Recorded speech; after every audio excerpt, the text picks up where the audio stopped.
Okay, we're going to go ahead and vote on that. I'll call for the question. All in favor? 5-0.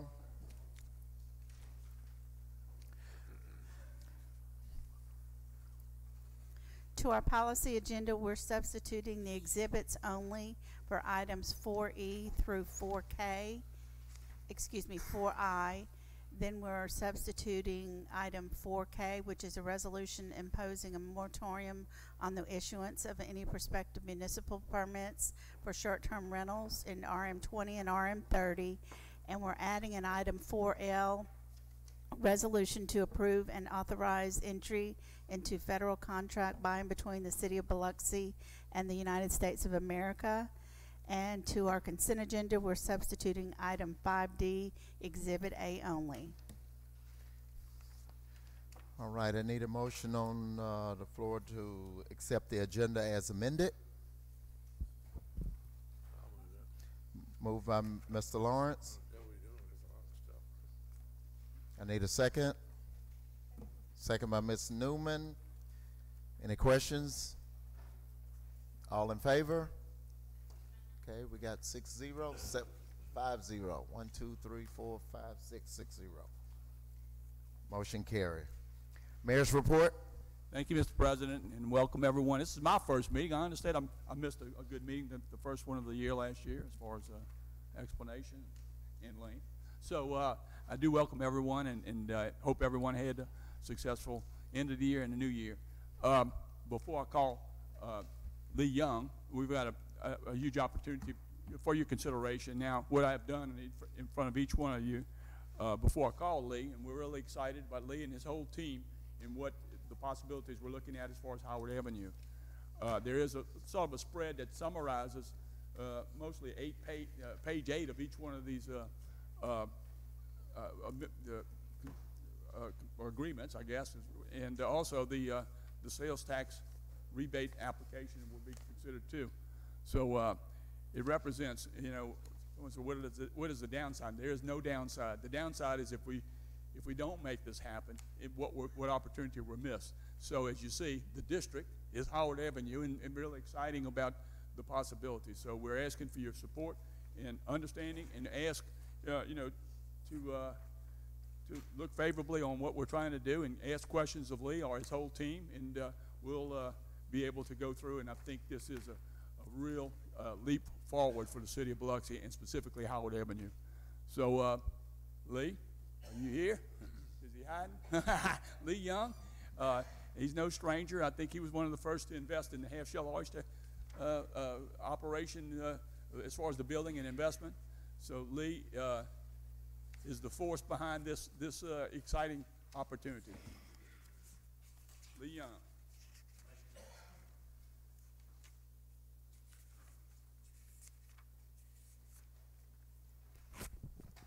Thank you, Council, for hearing us today.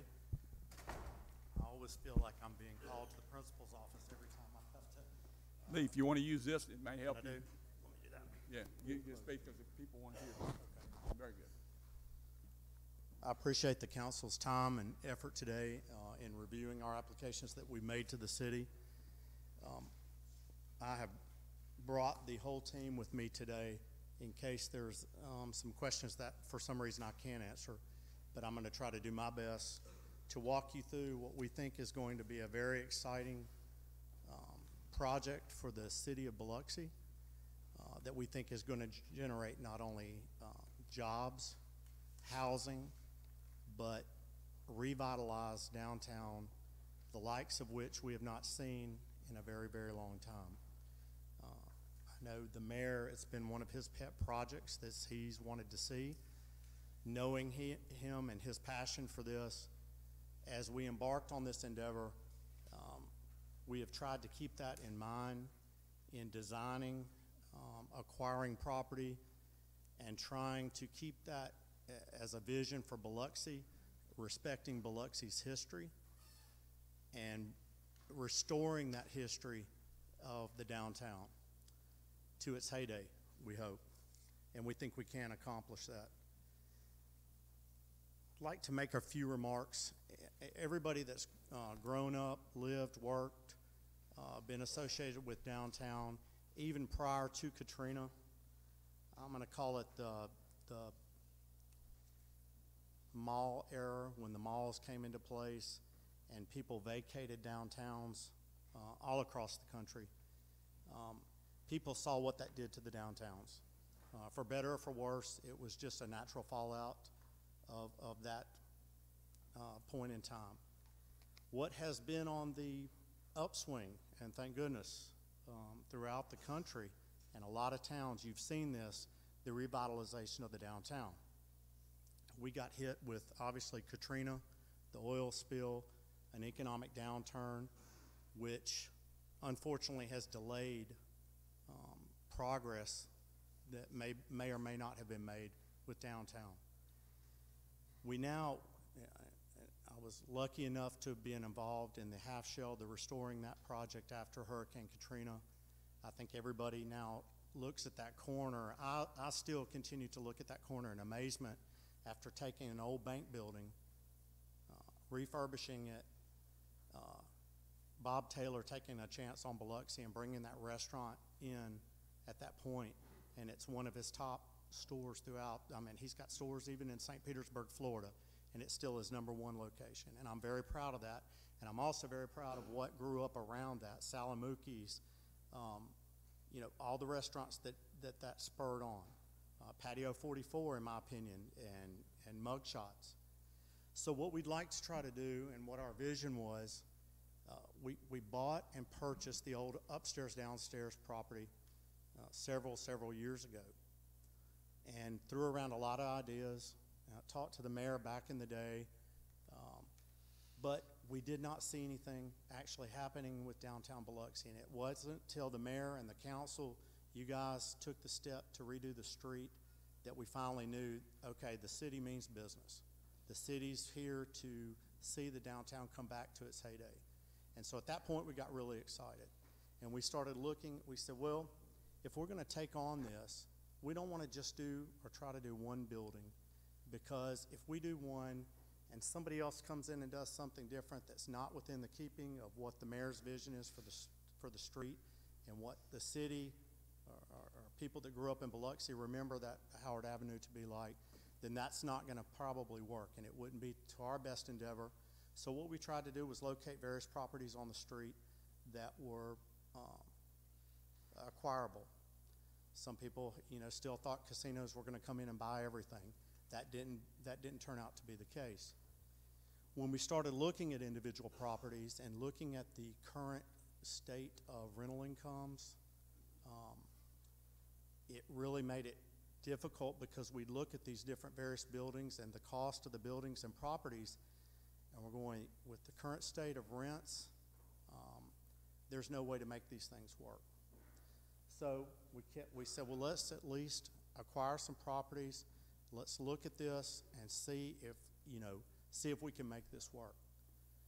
So we did. We were able to, with the help of the Barks family, reach a deal with them and acquire the Barks building.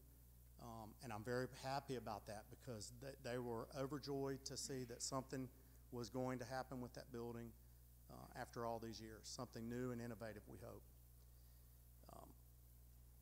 I'd like to, as we go through this, like to sort of show you, if I can we go to the next slide?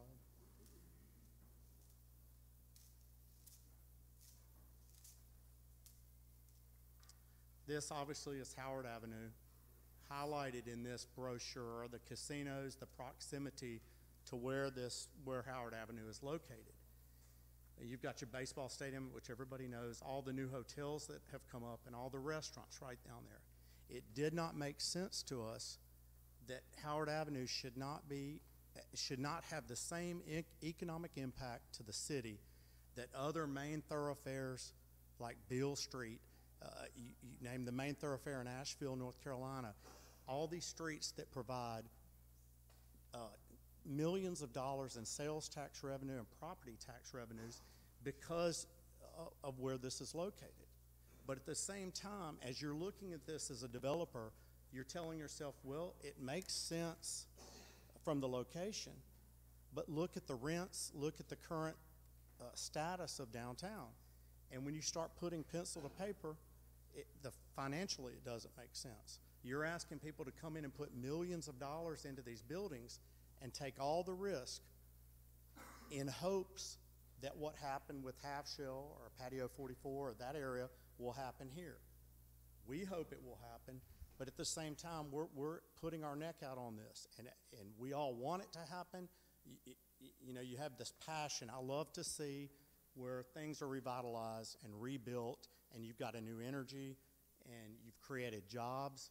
But again, you have to come back when you're putting pencil to paper and say, is this worth me putting my money in?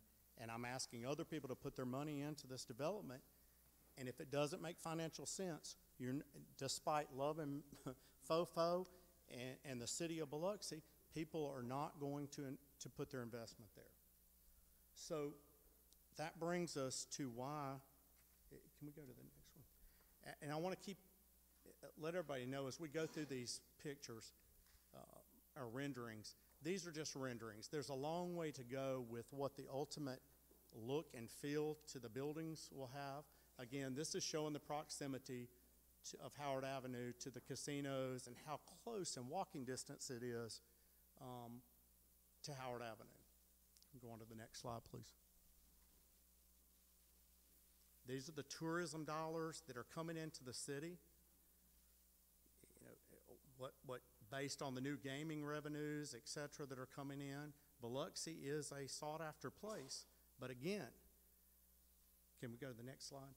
Nothing is for sure. You've got some restaurants, some successful, others, you know, marginal. But your proximity here is the key. Can we go to the next one?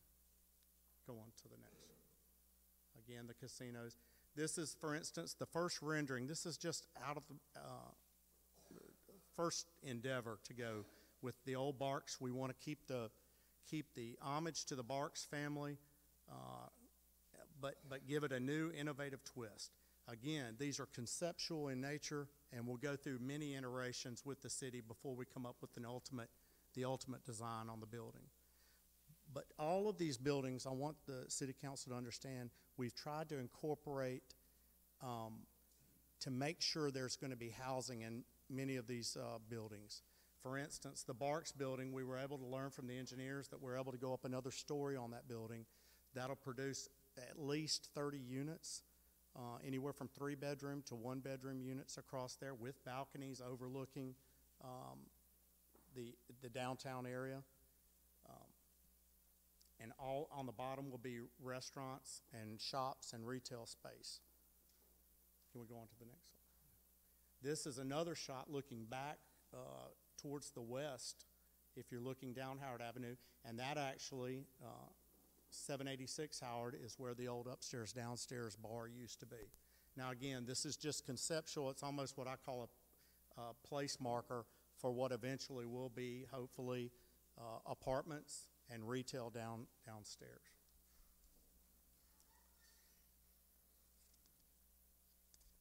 What we've asked the council today, we've submitted applications, and what we're asking for is not a handout. What we're asking for is performance-based incentive. And I guess in a nutshell, if we don't produce for the city in terms of tax revenue and increase in property taxes, we don't receive 1 penny.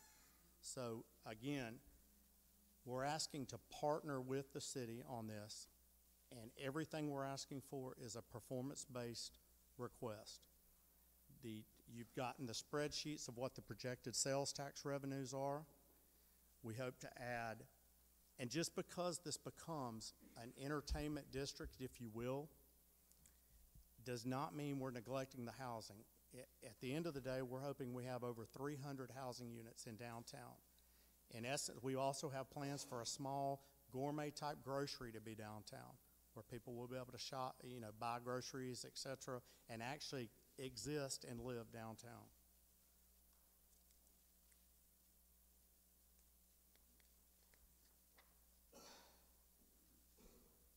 The last time I was before you, I could tell you who we hoped we would talk to come to Biloxi. We've now reached out and had great interest from people like the House of Blues, Emeralds, Cafe du Monde, and we've been talking to a brewery as well. Those are just a few of the people that have actually, these people have actually shown interest and a willingness to come here and meet. There are many others that have already shown interest too, but I'm not at liberty to tell their names today. But I did want you to have an idea of the type of caliber of restaurants and shops and things that we're trying to bring to downtown Biloxi. And like I said, if we do not produce for the city, then anything that we're asking for by way of these applications, we don't receive one penny from. So, with that, Lee, let me jump in too and Okay. just kind of I may have reiterate left what. out something. No, yeah, but I mean, again, it's covered what I think we all want to see as a result. And your team has taken a big step with that in mind. The product you want to deliver, not piecemeal at a time. So you've in these agreements that we're looking at, you've laid it out in measurable form. You're not talking about indirect, if we have, say, instead of 200, 150 units, that all is going to generate additional taxes, those things that will come along with people living down there. But this is very measurable. The spreadsheet that I put before the council is, very measurable. You've got X amount of square feet of retail, and generally it will generate X amount of dollars per year. Then you apply our 18.5 cents of that 7% sales tax to help, defray something or help you recover, because you're putting the money up, not us. And I mean, if you don't deliver it, you don't get any rebate. You don't put it in action, you don't get anything back. So I think the cart and the horse are aligned properly. There's no really risk in my mind. The risk is not doing something and getting left behind. And this puts us in front of where we need to be as a city, as a community. I'm going to say it'll look old, but it's brand new, and it's going to be way cool. So I've tried to be very conservative in the numbers. Numbers are my friend. That's right. And we've laid out in front of you. Right now we're sitting, a little bit under $4 million in value of these buildings, these properties. You've already got skin in the game. You've got equity in the game. we went ahead, we wanted to make sure that, how does the city know we're serious? Well, the way they'll know we're serious is if we go ahead and put our money in and acquire these properties without a deal yet from the city. Right. And then, Well, yeah, and again, so what you're saying here is I'm going to put $49 million in these projects, and turn the lights on by 2021. Until these numbers start generating, I don't get any opportunity to get my money. that's exactly back. right. Yeah, so I mean, it's to the casual observer, this makes sense, and to us as a government, it makes a lot of sense, and again, not even that golden glow on top of people, as many as 300, 400, 600 people living down here again, and the things that have already popped up. You hit the nail right on the head. You made that start, other things are popping up. We did the library, that's working. The old library, we converted it into because of the success would happen there. It can happen, tenfold, I think. That's exactly right. Again, what I've tried to do and get this down to, measurable and accountable. A big part of this that's going to be coming before the council is that tourism rebate. We touched a little bit of that with the ball field. Didn't work out, just like we talked about, the tourism rebate. But that basically, for the city of Biloxi, we collect about $12 million a year in sales tax, about $1 million a month. That's 7% of whatever fish or whatever you buy, or restaurant-wise. That means we're sending $66 million up there a year. We get $1 million at 18.5 cents, represents $1 million a year rebate. Right. Now, the opportunity, and again with the application to MDA, is to get 80% of that back. That's right. And that will be, and again, in spreading this, it shows you that figure, if these projects roll like I expect and what you have described, that could be another $2 million towards that total 48% commitment of $23 million. That's correct. And So- that is capped out, and that is Actual cost, too. And because 15 years is on that spreadsheet, that was a conservative time for that investment to manifest itself, that payback to manifest itself If we're successful, we'd like to be done and over with the city in 8 years, 6 to 8 years. If we get the retail establishments up and running like we hope, we think that the payoff will be done at that point. And at that point, the sales tax, property tax revenue, all 100% goes to the state in perpetuity. So Right, and the city, and you know. correct. But you know, the residuals, the things that you know you're going to bring, that'll be being measured too. You know, we're very conservative. If there's some condos part of this vision, that's going to bump the real property tax way up there too. So this is a great start, a great opportunity, and I encourage everybody to see the value of what your energy and your team has brought to the table. So. And I like the idea because we are, I'm going to say skin in the game. What you say here to us will have an impact on other investors down the way. For instance, we have 5 parcels here, I think, that we're talking about today. The person that says, man, look at what they did on the corner of Howard and Renoir Street. I want to come in to the city of Biloxi. I want to be part of that. How the city's relationships with developers speak volumes in that regard. And again, I can't stress enough that what we're asking here is performance based. We're not asking for anything unless we produce for the city. And with that, if there's Right, yeah, and like I said, look, it's your money. You're taking a risk. And if it performs, you get paid back for that. For that effort, and I think in a reasonable, measurable fashion. Right. So I have no issues, or no. Sometimes my voice goes up, goes down, and that's not blood pressure. That's just Croatian heritage there. So I do thank you for what this opportunity that you bring to the city, and we'll have some public comment. So I hopefully have explained to the council and to the public what a huge, huge project this can be. Yeah, and if the council has questions, please, I encourage them now. Yes, sir. Have you already applied with MDA for the tourism tax rebate? We actually have to get past this process first until we can make application. Okay, and that's a 30% return on your investment over 15 years? It is, but it's encompassed within the 48% that's shown right So there. y'all, after this, you'll go to MDA and? Yes, sir. Okay. Right. But we can't, obviously, we can't make that application until we do. The cap is 30% of the construction cost. So they'll return that at a rate of, let's say, $2 million a year till they meet 30% of that capital cost. Correct. Then the rest of it brings. We can't double dip. It's all part of the same pie. There's no double dipping. But you have 15 years through MDA to recoup that. You can recoup it faster, but you have up to 15 years to. For instance, just say if House of Blues comes in here and knocks it out of the park, and they're generating X millions of dollars, we may hit that mark, the return mark, early on, in 8 years or something of that nature.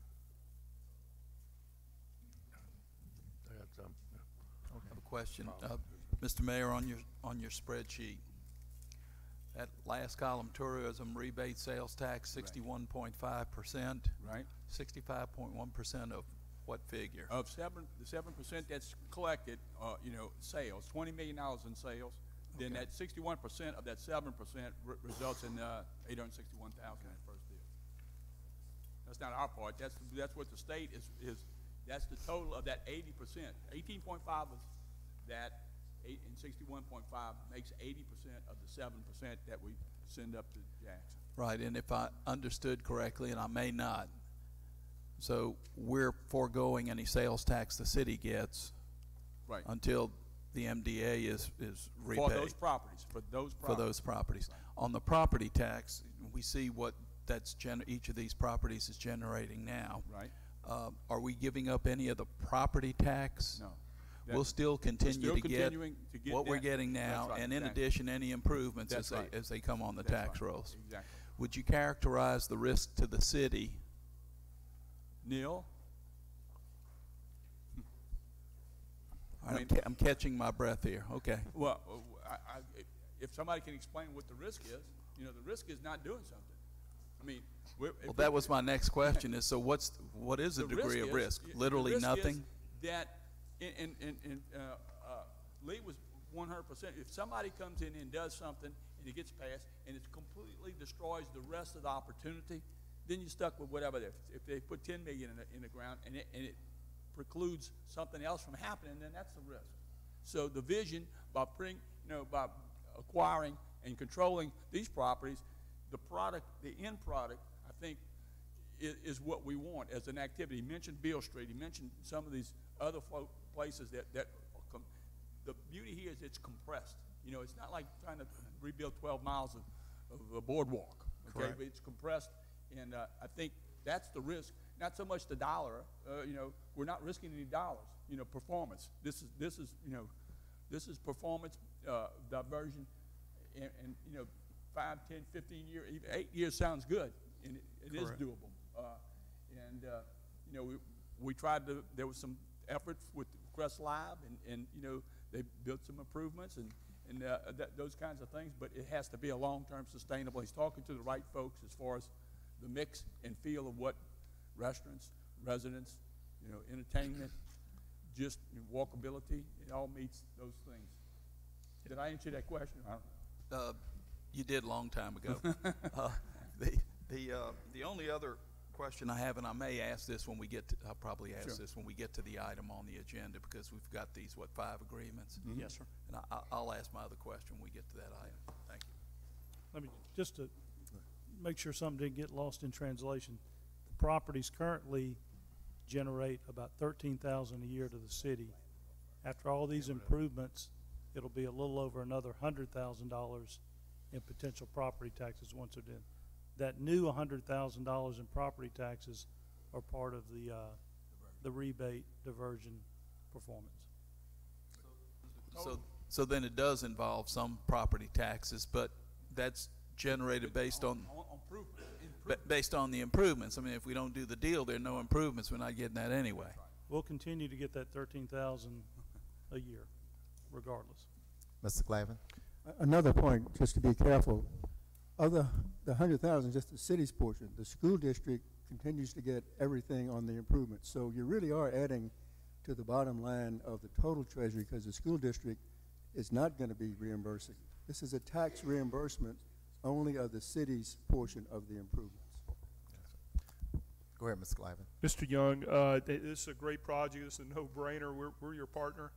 And I always said Biloxi needs to be bold, and we need bold developers like you. We need more of you coming here. But another question, we talk about risk. There's an inherent risk being on the coast with hurricanes or other disasters. What is the requirement for insurance coverage, either by MDA or other entities, the banks? Can you elaborate on that any? Other than I just paid our first insurance note, and it's a lot. No, it's with regard to MDA, I'm not sure, and that is a good question, Mr. Glavin. With regard to whether it's property business interruption or covering the property, so that our mutual interests are protected going forward.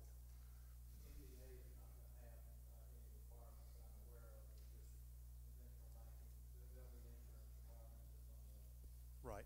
The financial end of that will probably take care of that. I'm sure the lending institutions will require some of that business interruption insurance. So, Okay. but I'm not familiar with anything from the state in the MDA program that would require us to carry extra insurance or something of that nature. Okay. Thank you. Mr. Lawrence? I go back to the beginning when we first met with you. I was supposed to be putting up 31 million. And Gerald Blessy said it was 47 million. Now it's 54. Why has it grown so much? Well, yeah, it's the amount of projects on the 5 properties that we discussed. And for instance, we just added to the total number when you go up another story on the Barks building, for instance, that grew that.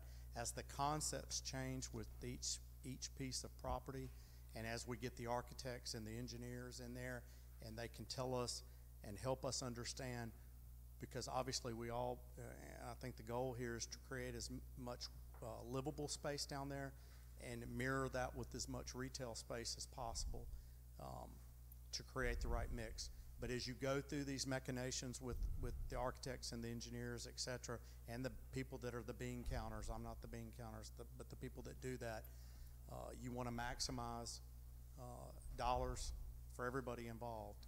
And as you do that, you learn, oh, we can get extra retail space if we do this, for instance, going up another story.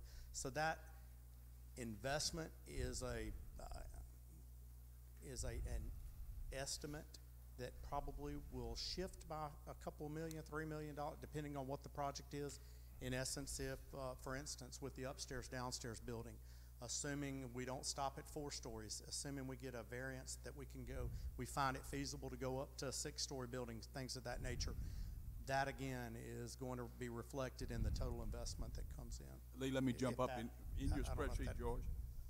Basically looking at probably $24 million on the south side and about $24 million on the north side.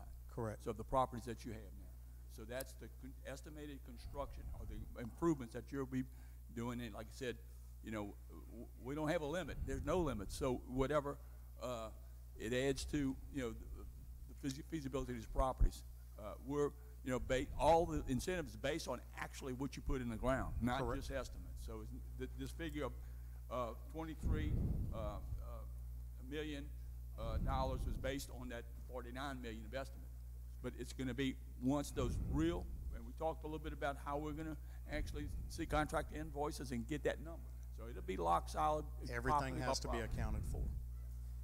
The other question I have, you had 6 properties when you first started, now you keep talking about 5. I knew you acquired 2 or 3 of them. Have you acquired all of them? We have not acquired. We're still in we hope it's going to actually be more than 6, but right now we have 5, and that's why we came to you guys with 5. We're hoping there's going to be some more on down the line, but right now, as far as committed properties, this is. But the same, if you deal with the same 5 properties that we talked about earlier? Yes, sir. Okay. And you have acquired, what, 2 or 3 of them? 4, have you bought all 5? 5, either bought or under option. You had an option on some of them? Correct. Okay, because I made an announcement on TV that you bought them all, so I was surprised that you did it that quick since nothing's happened. Right. So It that is they couldn't have done it's that. a longer process than I Right. thought.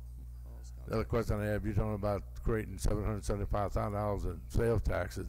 What kind of sales business you gonna put in? That's a lot of business to create that much money. I don't know where you're gonna get that many sales tax from, what type of business you're running. Condos and apartments, that don't count like that. I know the Avalon tax count, but that's a lot of sales tax. We get $1 million, like you said, a month for the whole city right now. So I mean, that's pretty strong to make that kind of statement. And Mr. Lawrence, that is on us. Again, if we don't perform and produce, we don't get to share in that revenue. And that is why our goal is to go out and get some people that will shake things up around here in terms of, wow, I can't believe that's coming to Biloxi. And we really have a good vision ahead. And so we hope we're able to pull it off. Again, if we don't perform for the city, we don't get a penny.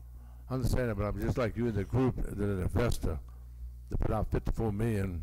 You gonna do that one time? Everything gonna start at the same time, or you gonna do it in phases? We have it in phased, but fairly rapid, if I could say that, depending on the, we do have it phased, and because obviously it would take longer to build a building like at where the upstairs downstairs location is Empty lot. than it's going to take to renovate the Barks building and Crest, etc. So yes, it will go in phases. The mayor wanted it done yesterday. I'm like, okay, we're going as quickly as possible, and I think it's in everybody's interest that we get it. I'm just like thinking of you as an investor putting out $54 million, other than getting this tax breaks, and how do you recoup any money? Off the businesses themselves, off everything? And that's a lot of money to invest. That's exactly right, and that's the exact risk that we're taking, and that's why it was important for us to come before you, and like I said, we're not asking for a penny if we don't perform. Let me jump into, Lee, just some of the numbers and some of the things, these metrics that everything operates with. I think just in the Barks building, retail space, 30,000 square feet on the first. So we know that's going to be retail. Correct. And you probably got another 20,000 between Crest and Woolworth. Correct. Okay, so it's 50,000 square feet. Do the arithmetic, $400, $500, $600 per year per square foot, and then you do 7% of that. Then that's how those numbers are derived. So and that's pretty standard, Chris. I mean, there's mathematical equations for all this. It's not It's above unrealistic. my pay scale. It's on not that. unrealistic to see some of the expectations when you put 60,000 square feet of retail on the south side, or 50,000 square feet of retail. That's within the realm. and it's Exactly. doable. That's exactly right. And we're talking a lot about these sales taxes. How are we going to handle that? How's it going to be paid? Who's going to collect it? Who's going to pay it back out?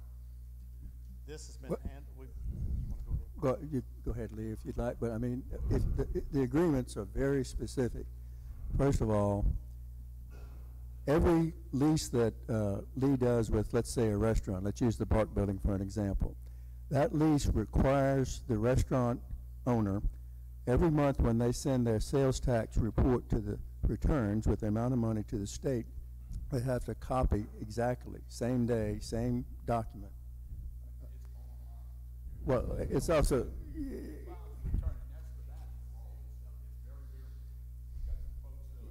it's on,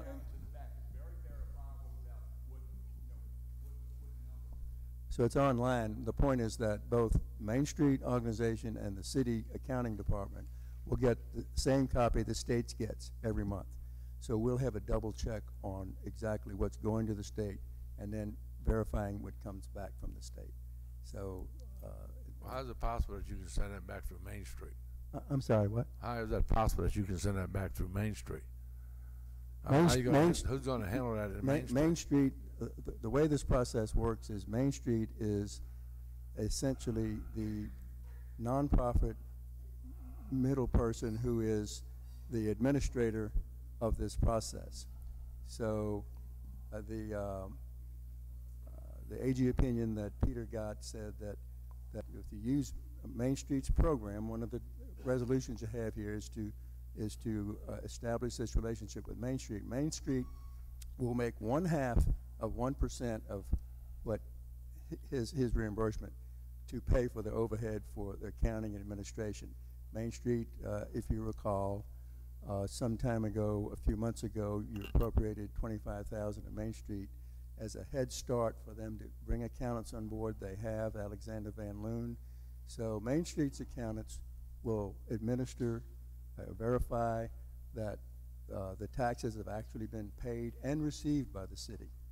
So he doesn't get anything until the program year has gone by, the property tax collected and the sales tax collected, and it's verified by both the city's accounting office and the Main Street accountants that these are the correct numbers, that it's actually been generated by him, produced by him, collected by the city, and then it's an appropriation to Main Street. You'll have to have it on your docket. Then Main Street takes 0.5% for all the paperwork and gives him the 99.5%. Well, I read the attorney's opinion. I mean, but the question was never asked if the administration can actually run Main Street and funnel the money back through Main Street. The question is, can they donate to these nonprofit organizations, which you can. That's the problem I have with that, running that back through the administration. Well, And it does not say that in the opinion that what I got. Actually, it does. I'll yield to Peter on No, I'm this. just saying, I mean, that's the Well, main no, part it's- of this thing. Somebody's got to collect this money, somebody got to handle it, and I don't think you can run it back through Main Street No, that, as part of the mayor's office or the administration's office. you didn't understand the opinion correctly. I yield to Peter to explain it to you, but it That does say. question was never asked in the opinion. No, it says you can earmark contracts with your nonprofit. That's what it says, George.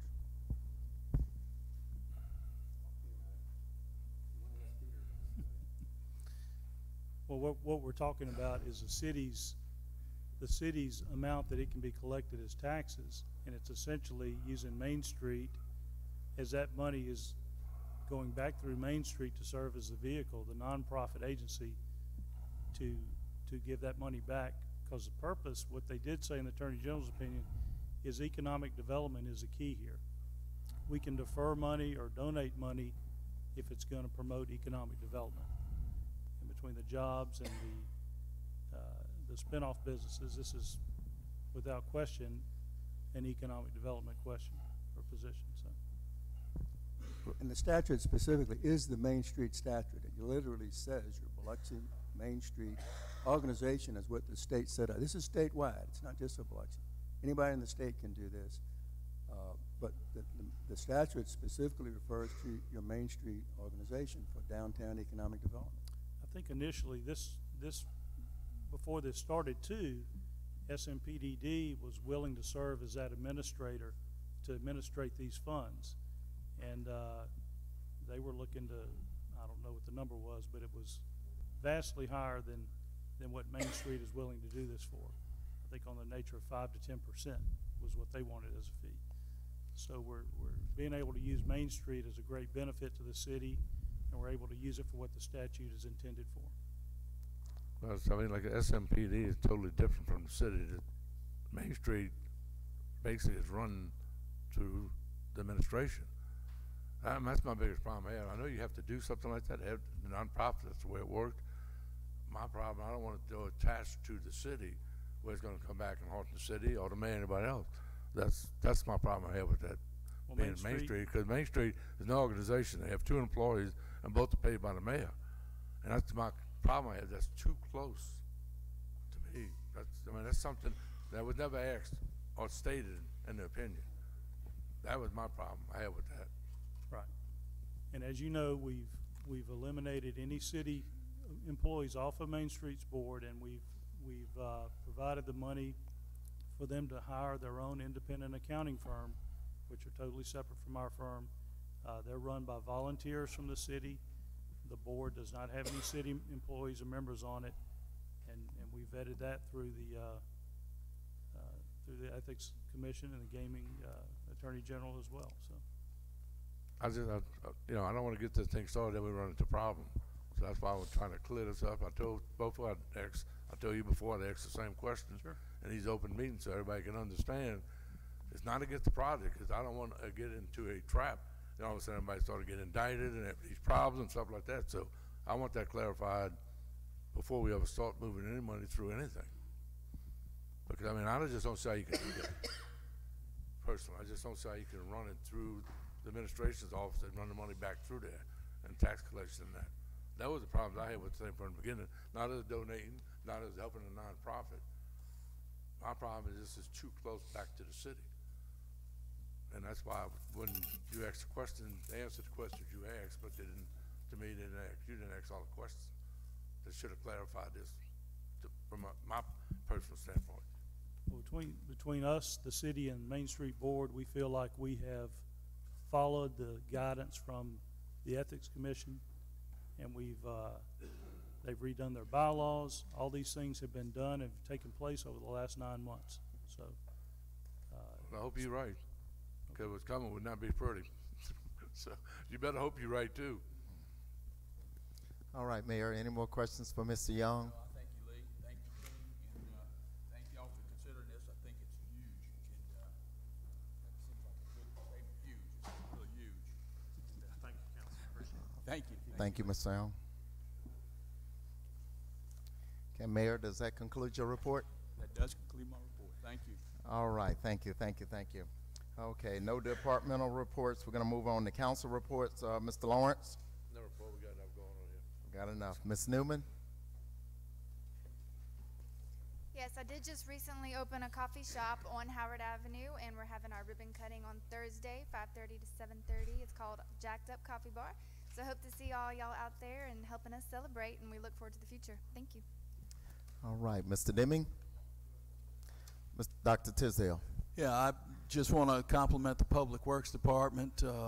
They never get to things as fast as people would like them to, but eventually they get to things, and I appreciate the job that Public Works has done just to deal with some troublesome issues in Ward 5. The other thing is I'd appreciate the support of the council on item 4K, which is moratorium on short-term rentals only in zones RM20 and RM30. Pending a public hearing to clarify some issues that have come before the Planning Commission and will eventually come before the council. Thank you. That concludes my report. Mr. Glavin? Yeah, I got a couple things. First of all, Councilman Newman's Jacked Up Coffee business is fantastic. I stopped in there just a day or two ago, and the monkey bread is to die for. It's pretty good stuff. We had a ribbon cutting today with the mayor and 3 council members on opening Old Saint at Boomtown Casino. I had my Mississippi State hat on, and we saw the Notre Dame Rebel and the Ole Miss Rebel kind of yupping it up there, so that's a big thing. especially during Houdat time and all that great stuff. And for now, that concludes my report. All righty. Mr. Barrett? No report. And I have just a couple of things, just to piggyback off of Councilman Glavin. Deuce McAllister, the Ole Miss guy, we had him today opening up his bar, and of course this Sunday we're going to have an Ole Miss grad, James Meredith, one of the first African Americans admitted into Ole Miss. He's going to be at the Biloxi Civic Center.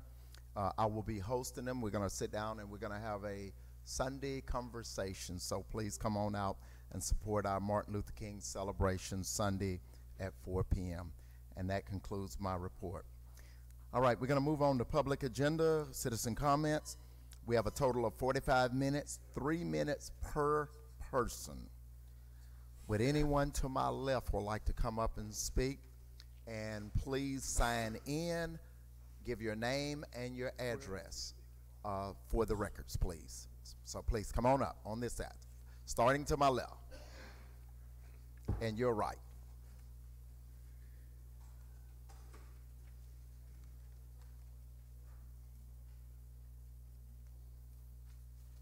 Always takes longer to write than anything, doesn't it?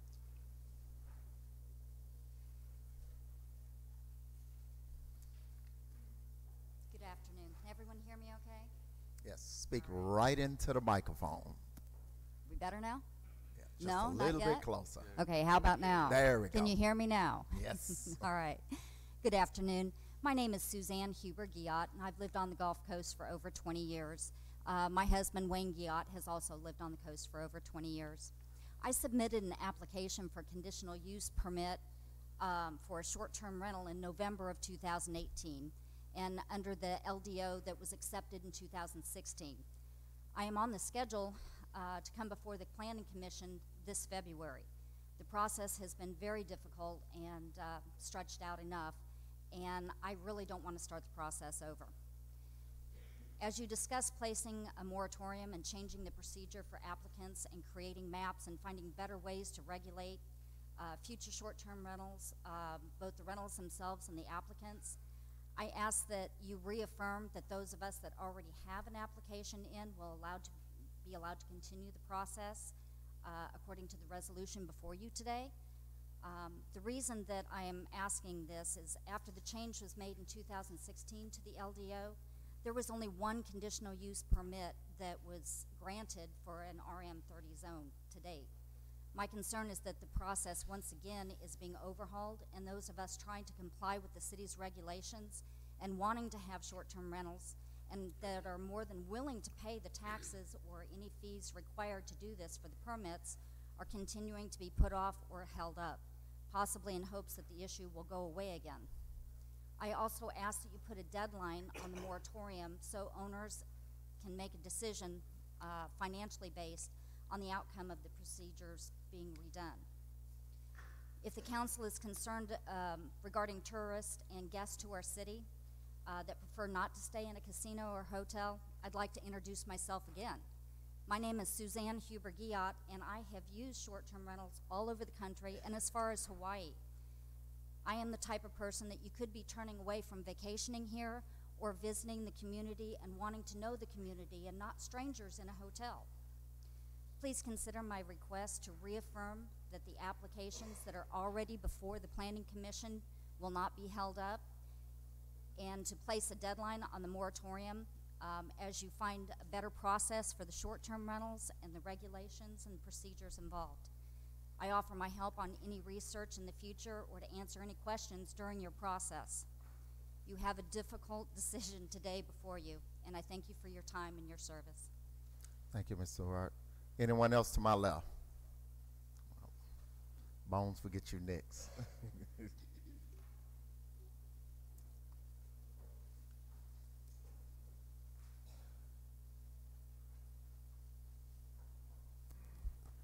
My name is Sandy Ingersoll Johangen, and I am in 113 at Cypress Cove. You've heard me speak before. Today we're just asking for a final decision on Cypress Cove only. We got denied. everything was in our favor at the development meeting. Last week you voted and you denied short-term rentals last week as well.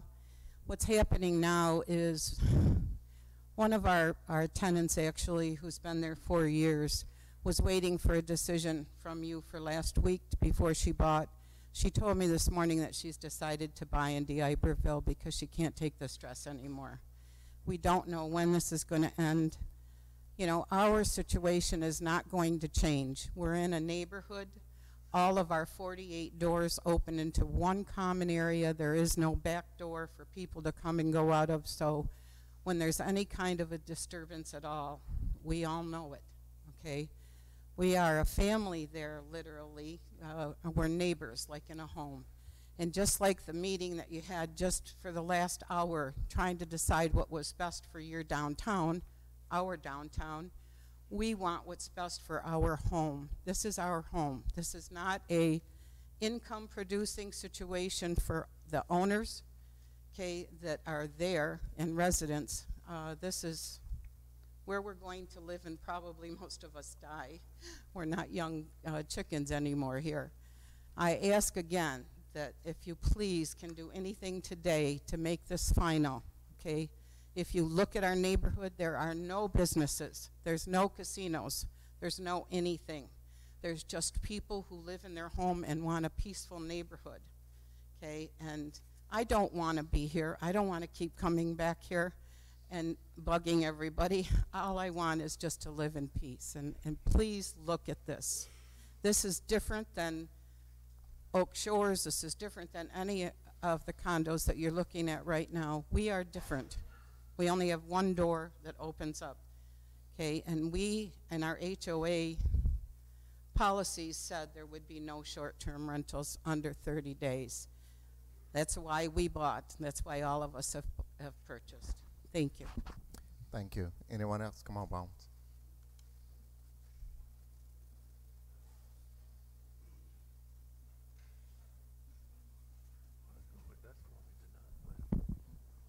Good evening. Robert Bones Balk. My family owned that building downtown Biloxi. And we watched downtown Biloxi deteriorate back in 1970s, 50 years ago. What a great day for Biloxi. Do you know how you make it come back? It took you, the city, to make it inviting by opening up the street. When you open up the street, what does it do? It brings in developers, because now they got something to develop to bring people in to be proud of and to invest their money. It took Lee Young, who I've been knowing Lee for a number of years. He's a good guy. He puts his money up. His word is good. Don't flatter yourself, Lee, because I got some stuff I can tell on you also. But anyway, that's what it takes. As far as this tax break goes, it's a no-brainer. It's not like when Hoover, the vacuum cleaner company that opened up in Long Beach, at the end of 10 years of their tax breaks, they picked up and left. You're not going to pick up and leave. You're developing property, your businesses, buildings.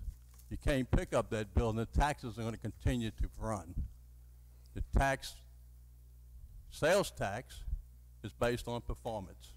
If you don't get the performance of the sales tax, nobody wins. So this is a great day for the city of Biloxi. We got to make this happen. I'm excited what's going on. I can't wait one day to see Mardi Gras run back down Howard Avenue instead of around the loops. $47 million is a lot of money to invest, to roll the dice. Make it $47,250,000, and you can get that Bark building on Keller and open up that museum. And I'll be glad to run it.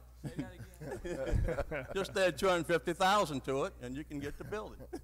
I'll be glad to run it as a tour director and be proud of it. And I've had numerous people call me wanting to put in their memorabilia with their name on it. It would be a museum where the public would participate because it's something they're proud of and the memorabilia they collected through the years. I don't know if that will happen. But anyway, I urge you, I beg you to approve this project. The bride has been at the altar for 50 years. The groom showed up. Let's make it happen. Thank you. Amen. Thank you. Bones, Saints -3.5? Saints -3.5? Okay. Yeah. Come on. Come on. Someone else to my left. One more thing. David Bull passed away. He was Biloxi. He loved Biloxi. And that's what it takes, people with passion. And don't forget your prayers on Bishop House. I got to second that. David Bull was my classmate, class of '83. Come on up. One to my left. Pat. Sabrina, you next. I see you back there. Mayor, members of the council, my name is Pat Wiley. I am the current president of the Biloxi Main Street Association.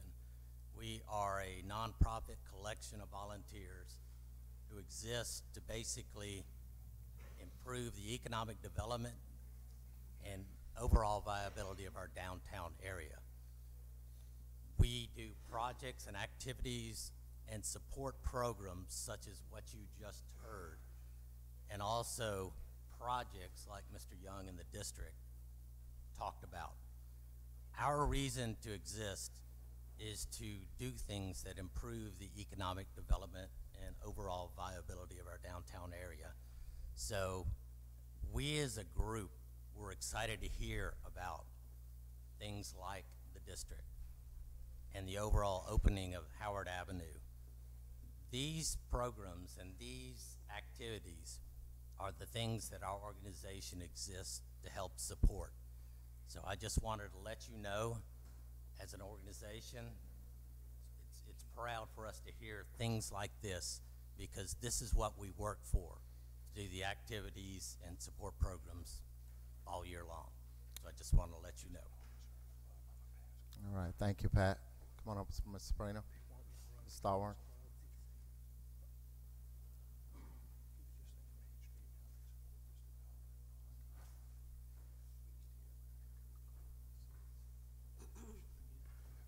Good afternoon, ladies and gentlemen. My name is Sabrina Stallworth, no relation to Bill Stallworth. I just wanted to make a few comments. That's why I'm here today, Mayor. I'm excited for Biloxi. That's why I'm here. And the gentleman that spoke earlier about his projects, I'm excited for that, because downtown Biloxi definitely needs revitalization and life, because right now it's in a dead zone. I'm a very small business person, more or less a hobbyist. I make leather handbags and leather goods. And so what I'm hoping that the council will do, take in consideration of what he's saying, bring it to the table, go back and maybe get out there and get with other investors, and also the City of Biloxi Tourism to help promote Biloxi, because this is a supernova. We're really sitting on a serious diamond mine.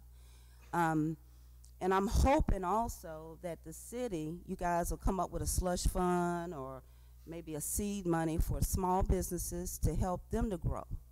I would like personally to have my own gallery in downtown Biloxi and to sell not only my works but other artisans' works and teach classes in leatherworking and jewelry making, which will help with the economic growth, I think, in Biloxi and tourism as well. Thank you for your opportunity, this opportunity and your time. Thank you, Ms. Stallworth. Anyone else on my left? Then I'm going to go to the right for a couple of people. I'll just go back and forth. One more.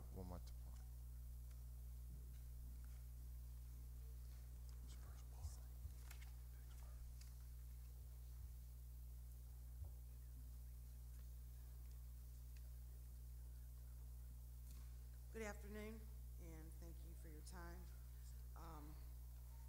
I'm a single homeowner at 1768 Curry Street here in Biloxi with a single income.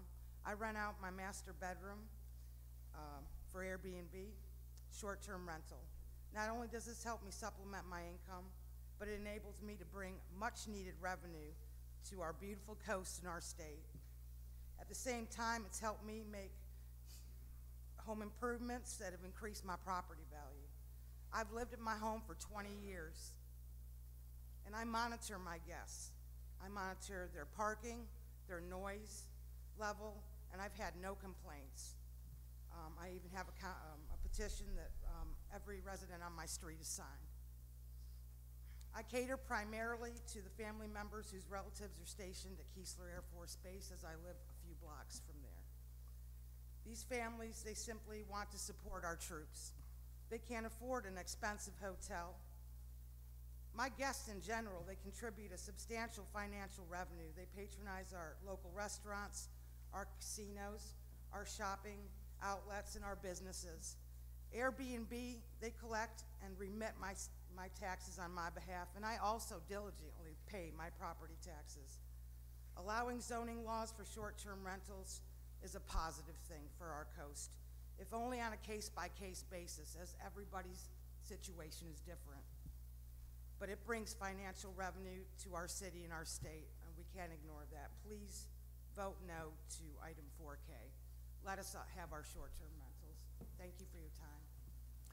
Thank you. I'm gonna go over to my right and get a couple on my right. Come on up. I didn't get her name. I got about 7 people to the left. I'm gonna do 7 to the right.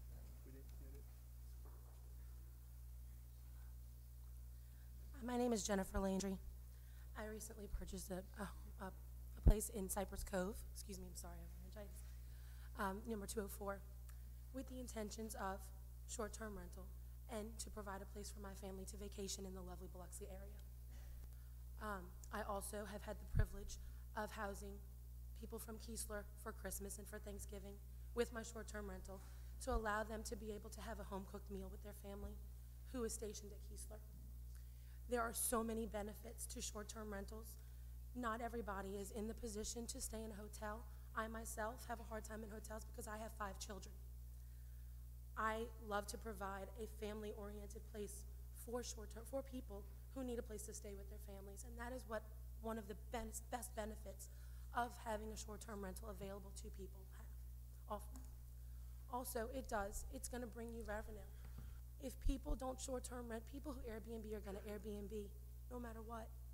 Why wouldn't Biloxi want them here to share in spending money in this beautiful city? I mean, it is gorgeous. Also, as a short-term rental, people are trying to compare us to a hotel or motel. It is not the case. The case is that I have to hold my place up to a higher standard because at any given moment, Airbnb can come and say, you know what, there was a spot on the carpet and they want their money back. And it just doesn't benefit anybody. I just would really like for you to please think and vote no to 4K because there are so many benefits that are being overlooked. And as far as Cypress Cove not being around any businesses, we're a block away from the casino, from 2 casinos, and we have the White House Hotel right next door. So how can you say no to us when everybody else backs up to the same areas that we back up to? I really would appreciate your reconsideration in this matter, if only just to hear us out and not put a moratorium on this. Please allow us to continue to apply. And if you want to deny us on a case-by-case basis, I completely understand. But at least continue to give us the opportunity to please, try to help Biloxi and to try to help others with our places. You're more than welcome at any given time to go view my place. It is open to you, and I am open for any questions that you may have as well. And I appreciate your time today, and that's all I can say. Thank you so much. Thank you. Okay, on to my left, Mr. Beard. Don't forget to name and put your name and address for the records. My name is Walter Beard. Appreciate the opportunity to address you today. I want to say that I'm very excited about the proposed project, the district. I've been talking about this for a long time, been excited about this for a long time. I've addressed the previous administration as well as this administration. I've passed out some literature to you guys a while back regarding redeveloping downtown Biloxi. I've met with the mayor in his office, and we were on the same page with a lot of our ideas. I also would like to see the property where Josette's is all the way from Howard all the way to the track redeveloped as a mixed-use development. possibly a neighborhood, Walmart neighborhood public. They have those throughout the United States. They have downtown neighborhood markets. You could bring in, talk to developers like the Arbor, which owns I think they have the largest property, apartment property, or residence, in the city of Biloxi, actually. Talk to them. You know, you could put 200 units, livable units, in that development right there. But I'm very excited about this. I would love to see, with 2 Hilton hotels downtown, I would love to see the second phase of the property where the ballpark is, MGM Grand. It would be nice to have a Marriott there, possibly a Residence Inn and Residence Inn and I forget the brand. They have one in D'Iberville, Walmart. Courtyard by Marriott, Residence brand, combo hotel would be nice on that site. Also with a main event entertainment center, which is similar to like a Dave & Buster's. I'm very excited about downtown. Encourage the city to get behind this. Biloxi really need this. The second thing I want to talk about really quick, and it's very personal and dear to me, and I've addressed this administration, or the previous administration about it, under Mayor A.J. Holloway. It is sad as a resident to grow up in Biloxi, to love Biloxi. Everything you know is Biloxi. You live and breathe Biloxi. Then when you finally leave here, have breathed your last breath, and you have to be driven all the way, your body in a hearse, all the way to the city of Gulfport, past Canal Street for your final rest. I'm encouraging the city of Biloxi to look at acquiring some property where residents of Biloxi can be buried in the city of Biloxi. It is a shame to have to be driven another city over, 15, 20 miles Excuse me, away. Mr. Beard, Okay, I'm Mr. sorry, your Beard. time is up. 15 All or right. 20 miles Thank away. you for your final comments. rest. Mr. Davis.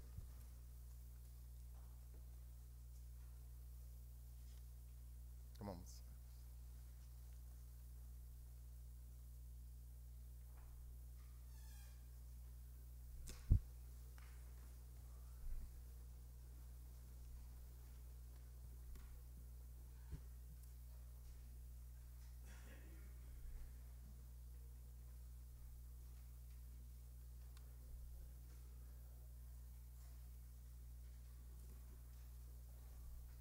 Hey, good afternoon. My name is Patrick Davis, 1057 Division Street. Hey, I own DJ's Convenience Store, P&J Construction, both licensed in the state, in city of Biloxi here. My issue is I have a problem with I'm not being treated fair with city buyout, with Keystone Gate Wide, the buyout project. BMA is engineer, and the issue I have, they're not being fair, dollar for dollar for a square foot. He's not being very upfront and come and letting us know exactly how much he's paying for the proposed right away, and the party don't need, and which I think is not fair. That's why I'm coming forward for the record. I spoke with Mike Leonard last Tuesday. I asked him to table this, but he refused to. He told me don't do it. It might hold the project up, but it's holding my livelihood up if we don't be fair about it. And if they're gonna pay $10 across the board, just a number there, they should pay everybody $10 across the board. Don't pay more because you this person or you that person. And be more, let us know exactly how much the property you need and how much property you don't need. And I think we should get this out in the open. I want to talk about it Tuesday, but he told me to table it. He told me he would not table it. Mike Leonard did. And I own, like I say, I'm a taxpayer here. I own several properties in the city of Biloxi, and I just feel like I'm not being treated fair. And some more property business owners as well feel like the deal is not being treated fairly.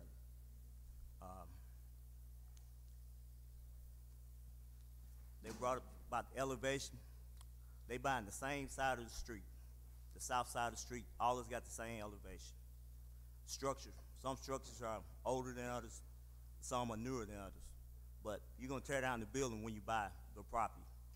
And for like elevation, if you need dirt, you can put dirt in where needed. You're gonna take dirt out where it's not needed.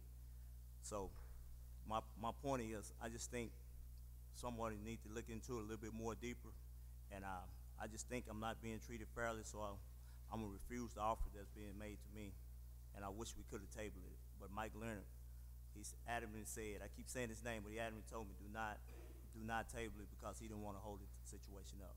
And I appreciate y'all's time, the councilman, for listening to me, and I just want to go on record saying I'm not being treated fairly. Thank you. Thank you, Mr. Davis. Okay, anyone else to my right? Okay, we've got another one. My name is Jerome Harper, live on Water Street in Biloxi, and I'm here to speak in opposition to this funding of the plan, not so much the plan. When you go through things and get down to the bottom line of what they're asking for the government of Biloxi to ensure the profitability of the developers. And I don't think ensuring the profitability of an enterprise is the function of government. The other reason I'm in opposition to it, is that the plan doesn't seem to address one critical component related to the success of this, and that is virtually every community on the coast is proposing the same thing, and some have already started on it. The plan doesn't say why Biloxi and not Ocean Springs, why Biloxi and not Gulfport, why Biloxi and not Bay St. Louis. And these questions are the ones that need to be essentially answered before public funds are donated.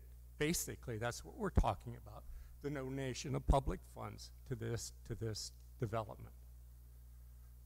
I think one of the key things that the council can do to ensure the development of downtown Biloxi is to make it a safe and secure environment.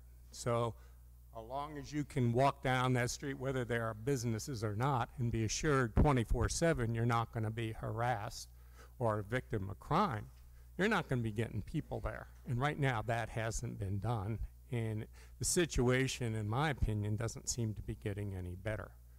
So I think the council needs to initially reject this plan, look at really what the philosophy is going to be of the community in terms of whether it's going to ensure the profitability of developers, and two, really look at this plan hard in the context of why is this going to be successful here? Why are people going to move here? Why is that grocery store going to be here in Biloxi as opposed to Ocean Springs or Gulfport or some other place?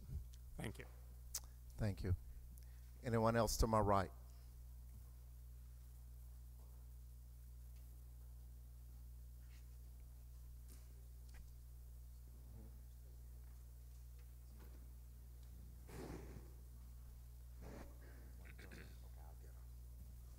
Good afternoon, Mr. Mayor, ladies and gentlemen of the council. Thank you for hearing what I have to say this afternoon. I am here. My name is Arnold Landry, and I own a unit at Cypress Cove condominiums. Last year, in the summertime, those units were going for about $60,000 plus. Then Cypress Cove decided to amend their bylaws and possibly allow investors to come in and have short-term rentals. This past winter, my wife and I purchased ours for $90,000 plus. That's a $30,000 property value increase. Now, my wife and I argue, like I'm sure most of you guys, married couples argue. She thinks that we need to continue short-term rentals. She likes the fact that she can rent them to Airbnb and other websites, 1, maybe 2 weekends a month, and make enough money to cover our expenses. I say, let's go ahead and make them 30-day rentals, so that way I can go ahead and look into some of these government programs for low-income families, get someone like that, and they're guaranteed money per month to cover my expenses, and then possibly have the property value go down to $60,000 again, so that my property taxes will be lower, as well as not have to pay taxes on, or luxury tax on, the rentals. So that's basically my argument. My wife doesn't agree, but hey, that's in our household. So thank you again for your time. I do appreciate it. Thank you. One more to the right. Come on. Then I get you next.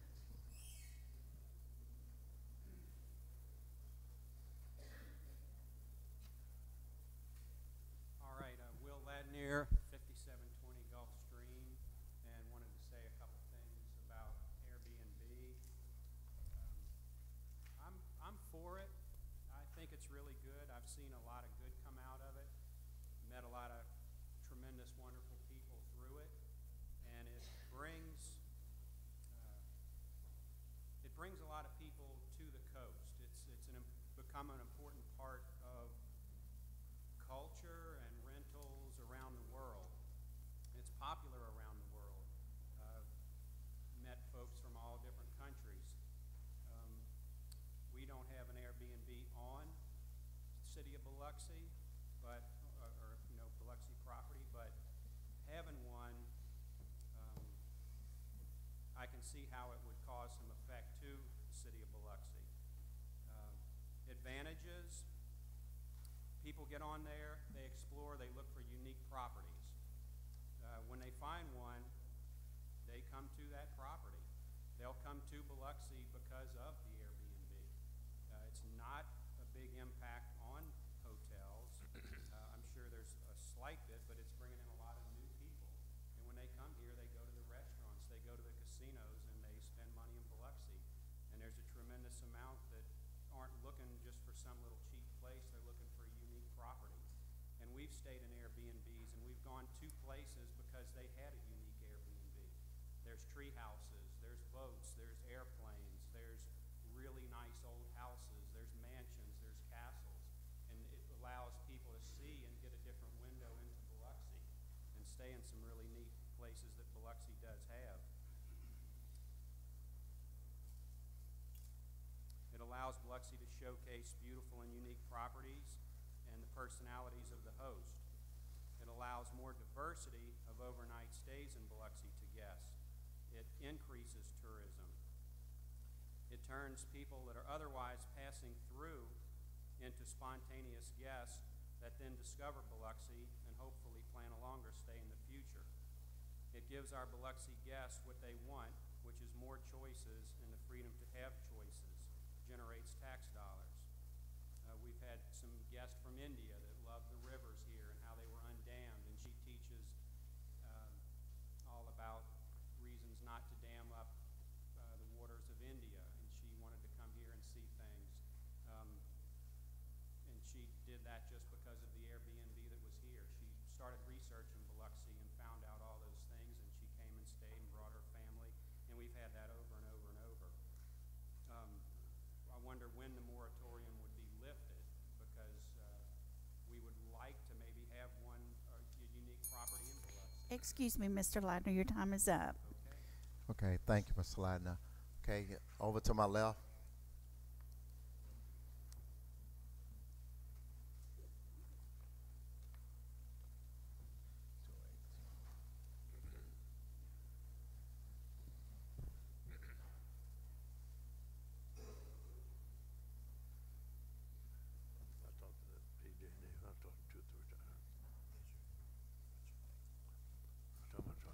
Hello, my name is James Cascio. I live in Unit 103 at Cypress Cove. When I purchased my unit, it was with a contract with the developer that it was not short-term rental. It was 30 days only. And so far, there's been at least 4 or 5, maybe more, have come in and operated as Airbnb short-term rentals. As far as I can tell, they're in violation because no one has permitted yet, has anyone, through the city. And it just needs to stop. We purchased there hoping we could retire here in peace and not have strangers next door to me every other night, especially on the weekends and during holidays. I live right by the staircase, and it's luggage up and down, on the weekends. And we're just hoping y'all can keep it zoned R30 and not allow short-term rentals in our neighborhood. Thank you very much. Thank you.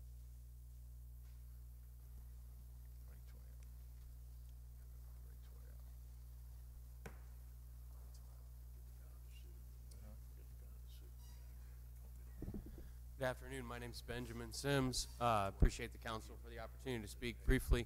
This is in regards to the proposed moratorium that is up for RM20 and RM30. I'd like to just, number one, suggest that I'm not convinced that an absolute moratorium is necessary for the council to go about having their hearings and deciding how to move forward to make the conditional use process, which right now has 9 very vague, overarching regulations that any old reason can be plugged in as a reason for rejection. So I'm not against the council looking into better ways to make the short-term application process work, but I'm not convinced that a moratorium is necessary. If in fact the council is to vote for this moratorium, I do appreciate the fact that it has an exemption in the legislation for applications that have already been in line under the current rules, as is the case for my wife and I's unit, which was put in November.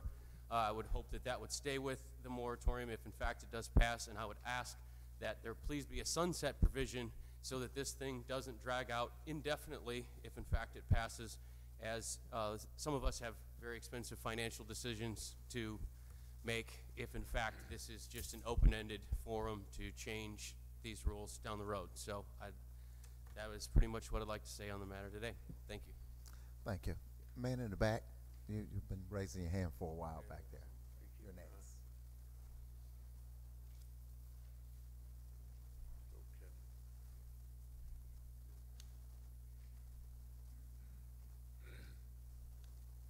My name is Kevin Felsher. I live at 426 San Lene Court. I'm in support of Mr. Young's project and the city approving this tax abatement. The gentleman, the low in opposition, asked, what reason do we have to approve this? Well, Mr. Young's given us about 54 million reasons, okay? He's putting his money where his mouth is. I don't see a line of people that have been here to do what he's about to do. And I think we need to get behind him and support him. I think Biloxi has an opportunity that it hasn't had in a long time, maybe since gaming. I could be off here, but who's come with over $50 million to invest in our city? And he's not asking for anything that's not motivated to him being a success and Biloxi being a success. So I would recommend approval of this. Thank you. Ms. Belcher, young lady here.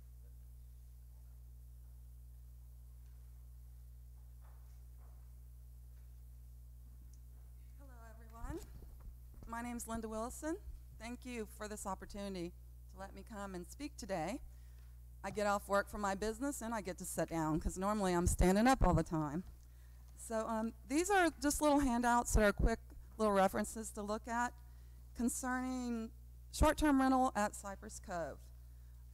There's been a lot of things talk on the news that this is a single residential area. But as you know, and I just want to reiterate, that it's actually zoned RM30. There's RM20 there. There's commercial businesses there in the same area. So it's not like it's going to be a walk in the, it's a walk in the park, but there's going to be people there. It's high density.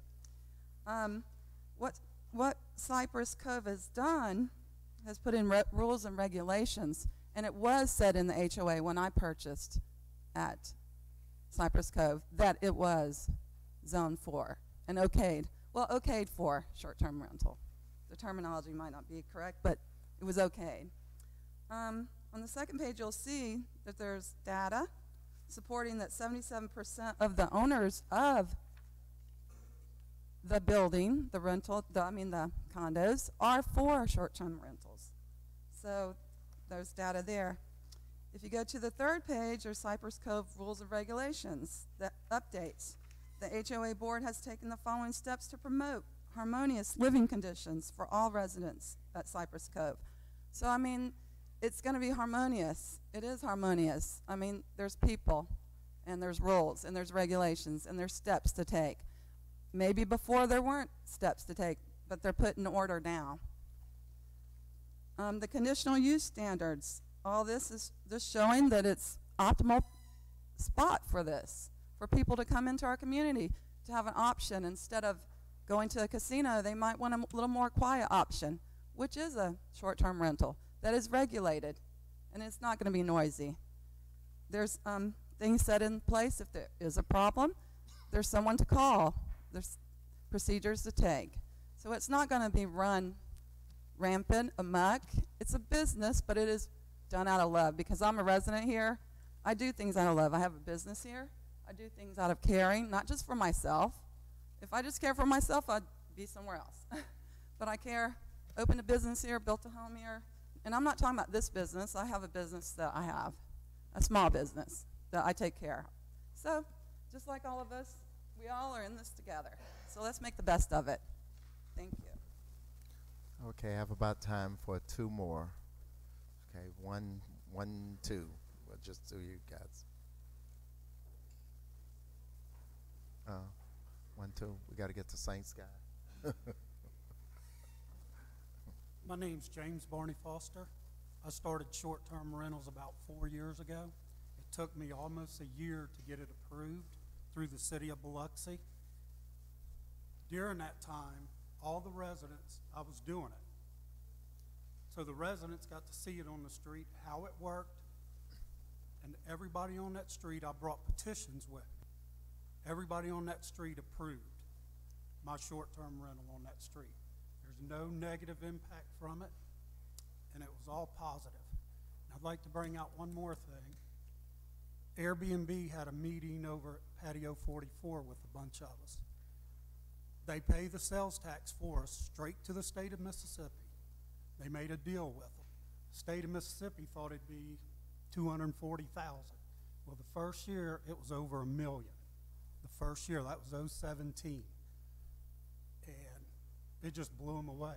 But most of the people, the 4 people that came from Airbnb, I think 2 were from San Francisco, Miami, and I want to say the East Coast somewhere. But they were all big city.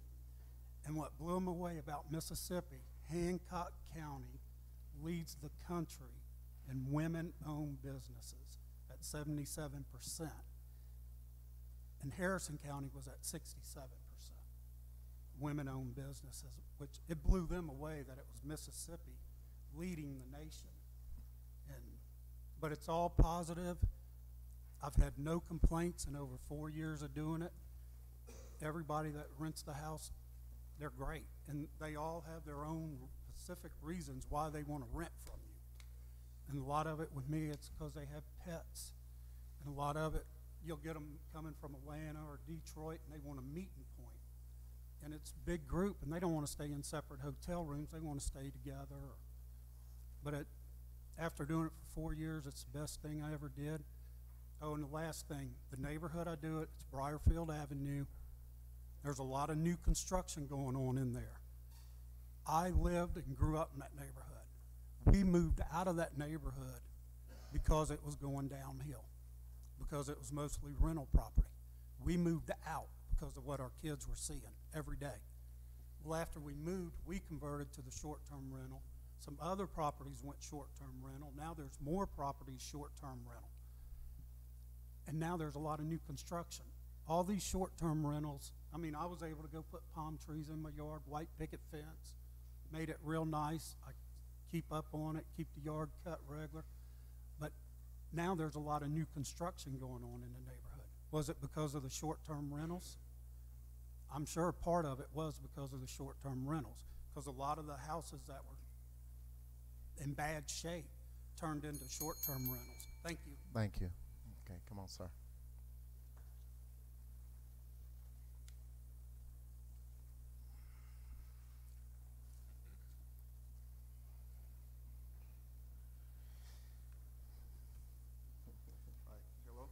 My name is Paulo. I live in Biloxi. I'm a host, and just want to explain to everybody that how it works.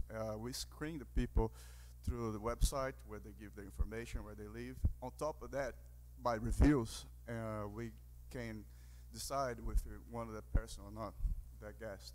For example, if we see they caused trouble before, well, we sure don't want that to our neighbors, and that we're gonna deny that request.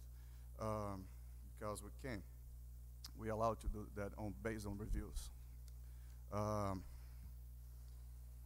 I see a lot on the news that like we looking for people are not doing that illegally. You're not paying the tax to the city, but we are trying to pay this tax for the city. I'm gonna give my example.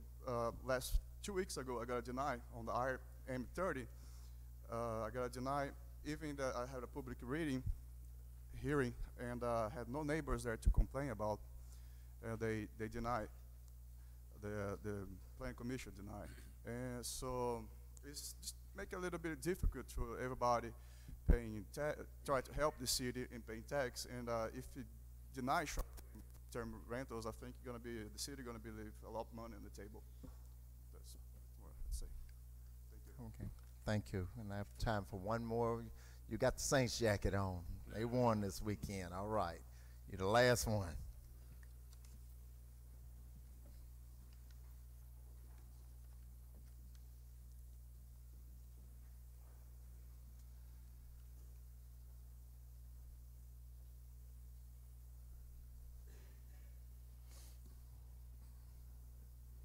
Good evening, everybody. My name's Lance St. Pay. I'm a supervisor at Huntington Ingalls Shipyard. Been there 36 years. I live at 1282 Beach Boulevard in Biloxi, Cypress Cove. I'm the longest living tenant that they have there. I've been there longer than anyone else. A few people came earlier and said that the tenants that have bought there, more than half a percentage is against this proposal. I personally know of 11 owners out of the 19 as of today that's against it. We do not want short-term rentals at Cypress Cove. I have personally dealt with many issues, parties, dogs in the swimming pool. I counted over 13 people in an apartment above me. It's supposed to be 2. I could sit here and go on and on and on with different issues that's going on. The parking issues, the glass in the pool, the loud noises. My tenant next to me has called the police over and over and over again with people above him in 204. I'm not up here to tat on everybody, but I love living in Cypress Cove, and please consider going against this, because I love living in Biloxi. I don't want to move, and the short-term rental is nothing but trouble for us. I don't want to call the police every time somebody makes a noise, or they got 20 people in the pool, or they throwing glass around, cigarette butts. We have a manager that's on site now that's starting to crack the whip on everyone, and that's very good. That's helping with a lot of these issues. But I don't think it's my responsibility and a couple of the tenants that love living there to go and knock on these people's doors and try to quiet them down every night. Just 3 days ago, I had someone in the apartment above me, him and his wife, argue for 4 hours. Everybody says, yes, call the police, but I don't like calling police on anybody. I had to go up at 3:30 in the morning, knock on the door, and tell them to quiet it down, or I was going to call the police. We have people at Cypress Cove that deal with this every day. Yes, they do have rules in process, but how do you enforce them? Who's going to enforce them? Is it up to me to go enforce all these daily rentals that's being taken over our complex? I don't think it's fair. I personally went around the neighborhood. I didn't find one neighbor that was for the daily rentals, not one. I went to over 70 homes personally myself, and they were against it. Please consider against the daily rentals. Thank you. All right, thank you. That concludes our 45 minutes of total allotted time. We're going to move on to our policy agenda. Ordinance A, Lucy.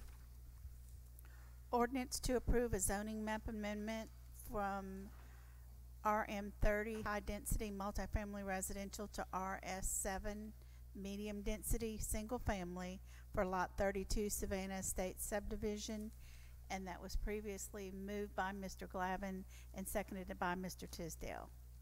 Okay. Mr. Glavin, you have any comments? Just This is a simple matter. We're just trying to change the zoning from a piece of property that is just kind of in the corner. It's zoned, like it says, RM30, and they want to turn it into single-family use. That's it. It's a pretty simple matter. Okay, Dr. Tisdale? I have nothing to add. Anyone else on the council? Go ahead and call for the question. All in favor? Okay, 7-0, motion carried. Gonna move on to B, Lucy. Ordinance for zoning map amendment from A agricultural to RS10 low density for several parcels upon Sunwitz and Hudson Cron Road. Previously moved by Mr. Barrett and seconded by Mr. Glavin. Okay, Mr. Barrett, you have any comments? I have nothing. No comments from Mr. Barrett. Ms. Glavin? No comment. No comment. Anyone else on the council? Call for the question. All in favor? 7-0, motion carries. Resolution C. Resolution to grant preliminary re-subdivision replat of Lot 32 of Savannah Estates subdivision. Need a motion on that? I'll move it. I'll second it. Moved by Mr. Glavin, second by Dr. Tisdale. Any questions? No questions. All in favor? 7-0. Motion carries.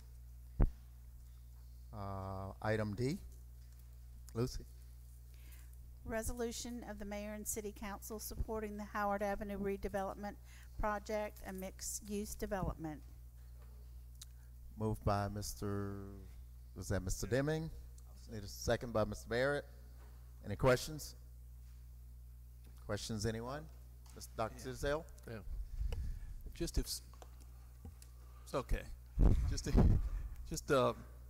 briefly explain how this sales tax incentive fund works in 25 words or less if possible. That's through MDA, right? The total that will be diverted back from the sales tax collector will be 80%. Our normal diversion is 18.5. Okay. So for every dollar, 80 cents comes back instead of 18.5 cents that is collected. That goes to the MDA sales tax incentive fund. They turn around and put that money out on the street and other projects. I think what they do is collect this, like we were doing with the same sales tax incentive for the ballpark. It's paid twice a year, Peter. So that's accrued through the sales tax commission. It builds that fund and then it's distributed. Okay, that's it. Thank you. That's what it is. Okay, anyone else? The question, everything we deal with now, everything we're dealing with will go through this Main Street nonprofit. Yeah. And it kind of, yeah. That's my big concern. So I already expressed my opinion on that. So that's what I have. Not the problem with the product. I have the problem with the way they're going to handle and collect the money. I think that's the mistake on our part. Okay, Mr. Deming? Mr. Young still here? Lee? Mr. Young, I just want to ask you, look, I support this and I hope the rest of the council will come on board. I think it's important to send a message to projects that are more important than yours, and that's the ones that are coming tomorrow. What likelihood would this project have gone through had you not engaged in these types of discussions from the beginning? It's that important. Well, thank you, and for that purpose is why I hope and implore everyone on this board to support this. I know a gentleman came and asked about donations, and this isn't a donation. This is a reimbursement. This is money we're choosing not to collect in the future had we not collected anything at all if this didn't work. Therefore, we're still gaining a net sum positive result. We're not donating anything. We're just choosing not to accept something from the future for which we would not have gained had we not had Mr. Young come to our city. Thank you, Mr. Young. Thank you for your belief in us. And in return, we believe in you. Thank you, Mr. Deming. Anyone else? Okay, with that being said, I'm going to go ahead and call for the questions. All in favor of D? Okay, 6, all against, 6-1 with Mr. Lawrence in opposition. Okay, resolution 4E, Ms. Lucy. Resolution authorizing mayor to execute tri-party agreement with Howard Avenue Development LLC and Biloxi Main Street for project 814 Howard Avenue. I'll move it. Need a motion on that? I'll move it. Okay, moved by Mr. Barrett, second by Ms. Newman. Any questions from anyone? Dr. Tisdale? Yeah, I read this in there. I just want to share really for folks out there who may be listening. In this tri-party agreement, the certificate of occupancy has to be issued by June 1st, 2021. The first property tax year, also the first program year, is January of 2022 through December of 2022. The city share received from Harrison County, whatever that might be, is February of 2023, and Howard's portion of the grant payable to Howard is April 2nd, 2023. So the only reason I mention that is this is not something that happens in 2 or 3 years and that's it. And as was stated earlier, we are donating some sales tax, which sales tax we're not receiving anyway at the moment. We'll be contributing some property tax based on the improvements for which we're not receiving any money because there have been no improvements on the property. Whatever real property we're receiving now on the property will continue as far as that. That's correct. So we're not losing a penny on all of this. But anyway, I just wanted to point that out, that it's going to take some time for this thing really to conclude the deal. But that's all within the schedule of repayment. You know, this is the future. That's correct.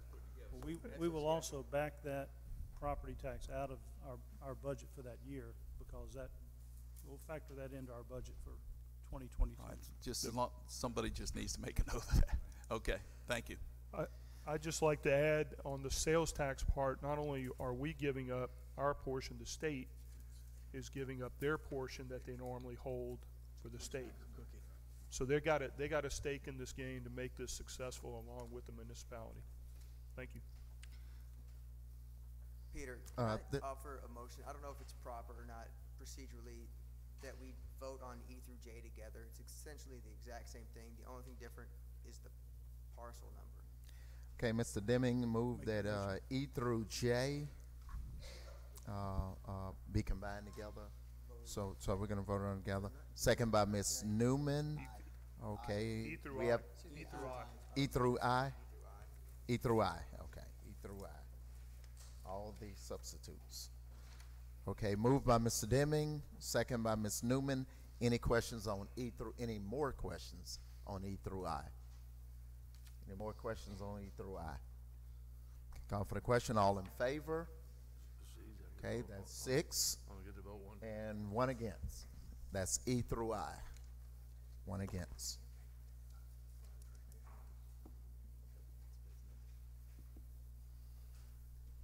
Okay, resolution J, Ms. Luce. Vote on the motion to vote on them all at once. So if you want to just go ahead now and vote on the resolutions. Okay, go ahead and vote on resolution. Yeah, okay. I need a motion on resolution. I have a motion and a second. Okay, Mr. Barrett. Newman. Second by Mr. Deming. What is it? It was Newman. Okay, Ms. Newman. Second by Ms. Newman. Okay, all in favor? Okay, 6. All against? 1. She's 1 go because we changed the rules. Okay, so we're good. All right. Yeah, that's all. Okay, now we're on J. J, Ms. Luce. Resolution authorizing execution of extension agreement regarding commencement of construction date for increment 1 of the truck infrastructure and roadways with Pitcher Point Investments. I'll motion it for discussion. Second. Okay, moved by Mr. Barrett, second by Mr. Glavin. Any questions, Mr. Barrett? Yeah, I remember we did this last year, or last fiscal year, and I read through it, and just so are we allocating any money in this, or is this just to extend that date? To extend that base agreement in order to provide and get the equivalent, properties in consideration. So that's not just a. Okay, I just read through and didn't understand exactly what. Just extending the. So it's just extended through June of this year. That's it. Okay, that's all I have. Okay, Mr. Glavin? Nope. No questions? Yes, one question. I know that I received an invitation, I assume the other council members did or will, on a ribbon cutting for four spec houses. Is that right? 4 spec houses out in Hidden Springs. Any idea when you're looking at a possible date when the first house will be completed? Roughly 6 months, 5 months, a year?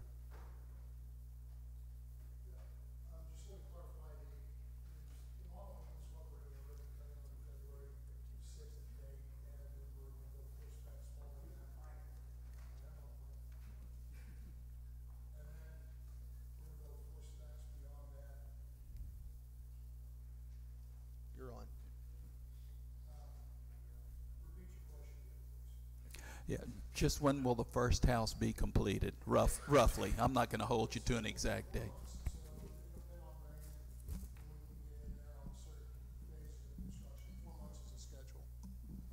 Okay. 4 months. That's a custom home. Okay, so we're looking at something open for the summer, the end of spring somewhere. Prior Okay, to. thank you, that's all. Yes, sir. Okay, great. Any more questions concerning Pitcher Point? Okay, I'm gonna go ahead and call for question. All in favor? Okay, 7-0. Motion carries. Okay, carries. Okay, we're getting ready to go into an executive. We need to move into an executive session here. You want to do K? What Oh. about K and all that? Okay. You guys want to do all those? K, I ain't got 2 on the bottom there. Well, we did K. Didn't we do K? Oh, K. Oh, okay. Okay. K, Lucille. All right. I miss him. Okay. Short-term rental. Okay, got you. K. Resolution imposing a moratorium on the issuance of any prospective permits allowing short-term rental in RM20 and RM30 classifications. I'll make that motion. Okay, moved by Dr. Tisdale. Need a second? I'll second it. Second by Mr. Lawrence. Questions? I know we got some.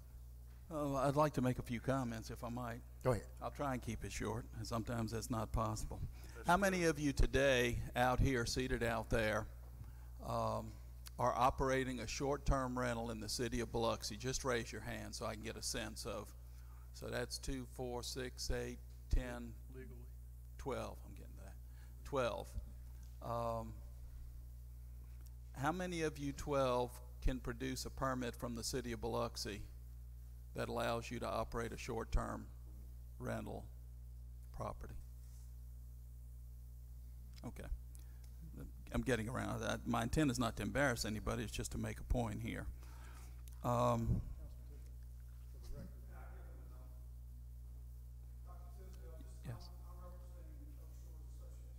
Okay.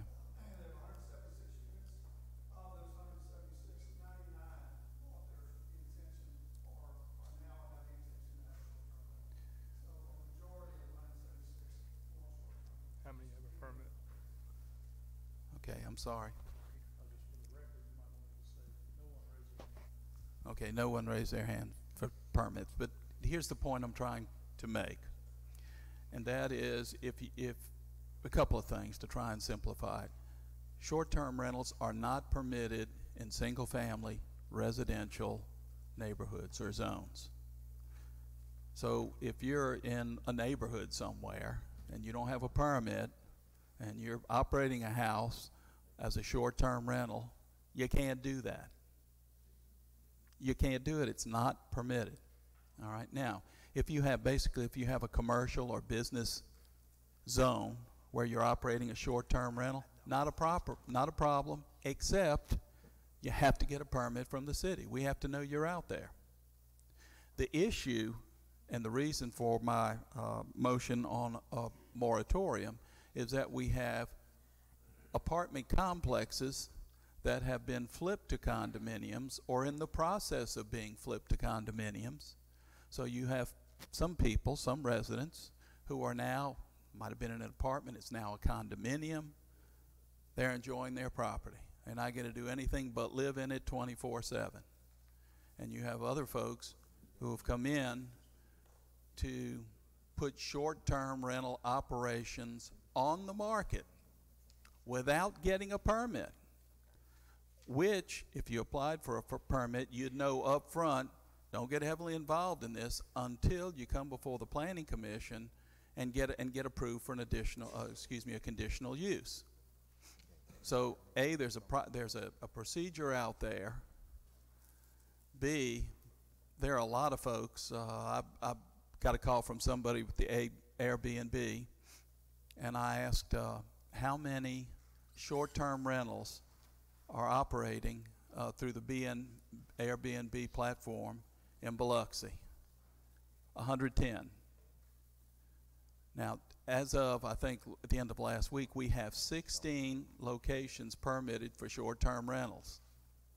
And Airbnb is one platform. There's what, VRBO, a couple of other. My guess is there's probably 300, give or take, maybe 400, I don't know. So the purpose of this moratorium and the conducting a public hearing as soon as possible through the Planning Commission is to deal with this issue of apartments in RM20 and RM30 that have now become condominiums, individual units. Cypress Oaks just happened to be the first one that comes up on the radar, and I don't think, and that's my reason for the moratorium, I don't think we should move forward in RM20s and 30s until we have a public hearing to hear what people have to say. And then the Planning Commission will forward a recommendation to the council for some sort of action. And Mr. Creel, do you anticipate, I know we have publishing requirements for a public hearing, but when is the soonest you reckon that the Planning Commission may have a recommendation to the council on the agenda for us to look at and vote on?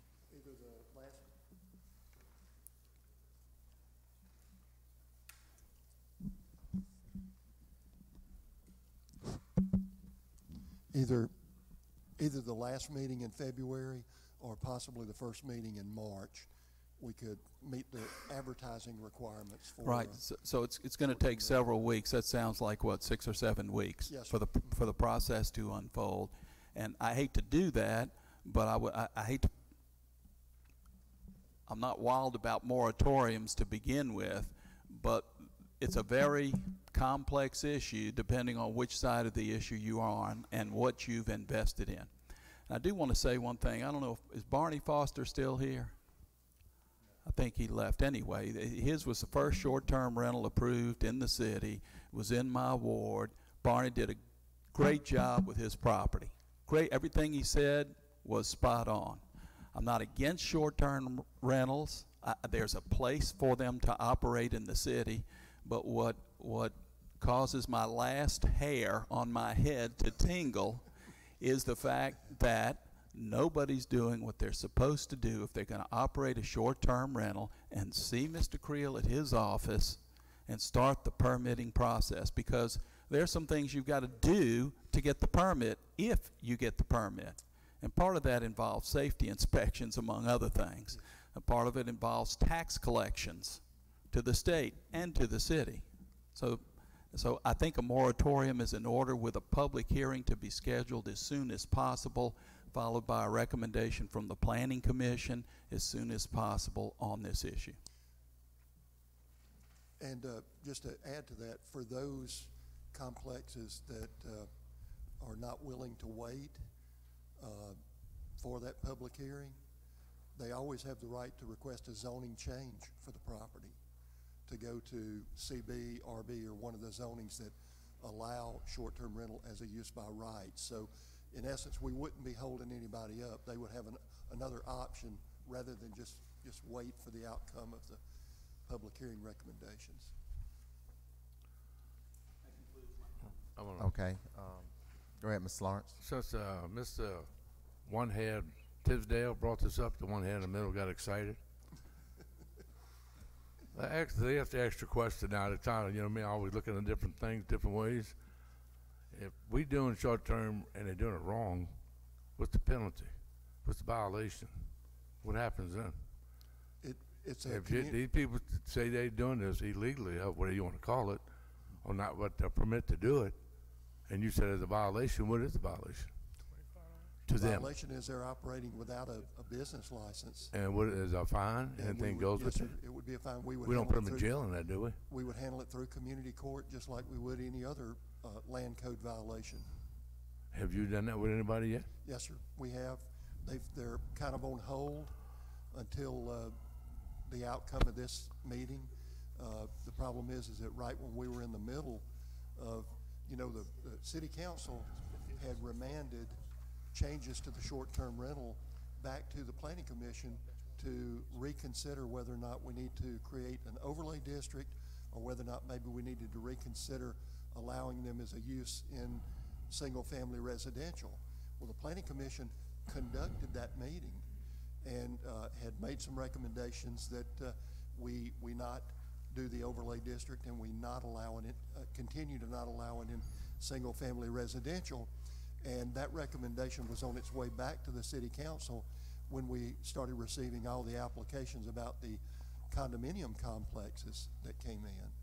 So this is one of the things that we're addressing through code enforcement. Now, the people that were in court, we made them aware that until a final decision is reached on this, you'd be allowed to rent for more than 30 days, but not less than 30 days. And, you know, verbally they agreed to do that. Now, are they still doing it? We don't know. We haven't received any other complaints, but it's quite possible that they're continuing to operate. Well, that's my question back to you. If they say you catch somebody doing it again, what's the next thing? Is a fine, penalty, is there anything? Or it's not enough to even matter to people? Huh? $25? So that's one of the problems. I mean, it don't really affect them one way or the other. The penalty part. Can I say something? Sure. Go ahead. Is that you over there? Can I say All right. Along with Dr. Tisdale, and the whole intent is to get a handle on these things. Now, talking about Airbnb or RBRO and whatever platforms, you know, today, if you're in business, you can't send in a sales tax form unless you do it quarterly. You got to do it online. So, I mean, there's some legal things.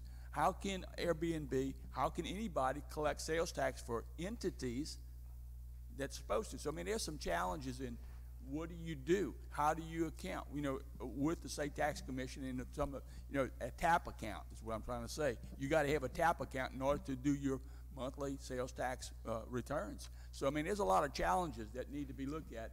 You know, the way I'm viewing things with RBO, you know, with the platforms, we need to get an agreement that, you know, it's just a step, but we're not talking about, you know, landing somebody on Mars. This is just, you know, doing some application before they're able to rent this. I mean, it's doable, and we want it to make as graceful and be as graceful and legal and accountable as possible. So that's my 2 cents. Let me mention one other thing too, and I haven't had a chance to discuss this with the mayor, but I had a lengthy conversation with Mr. Kenny Montilla this morning, who is a policy associate for Airbnb. And during the conversation and in the letter that's been put in front of you, they're expressing a willingness to, you know, we'll help, we'll do whatever. But the conversation I had was very different. I told him there was a very easy way that he could work with us. He asked what that was, and I said, I believe that if you could just require any applicants that are coming to Airbnb to provide you with the city license that they had obtained from us, showing that they have the legal right to operate in Biloxi, then we could determine that and not accept them until they can provide that license to show that they've gone through the proper steps here. He said he couldn't do that it was too voluminous. But, you know, from our standpoint, we do this all the time with agencies like DMR. If somebody comes to build a pier, we ask them where's your DMR permit? They provide it. If they comply with other city regulations, we issue them a permit, and they go to work. So my question would be also just the reconciliation of tax returns. So yes, if they're collecting it, what's the reconciliation of it? I mean, that's a question. I don't know if you got into that, but that's a question I would have. These things are doable. I visited Split, Croatia. They've got 2,500 hotel rooms, and they got 12,000 private residents that is rented out. So, I mean, it's doable. You know, it's done all over the world. So, I mean, we just got to have our ducks in a row in order to move forward with it. It'd be a lot better than Uber, huh? We can't control them at Well, all. that's called preemption, and we got preempted, and you know, that's all over the. With the two cases that are before you right now that are under consideration, the Oak Shores request, where we had 14 applications that came in a couple of weeks ago.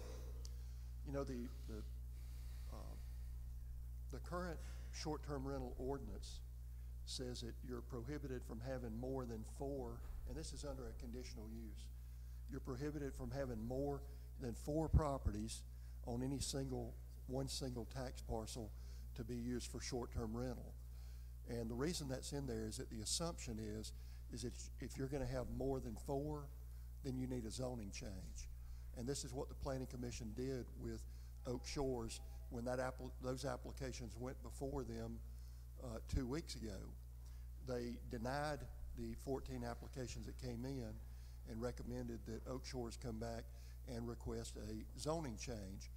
Now, the difference there, the distinguishing difference there between Oak Shores and Cypress Cove is that Oak Shores, the property there, although it's zoned multifamily residential, it is surrounded on 3 sides by CB zoning. So it is a very good textbook case for a zoning change because you're only extending a zoning district that already exists.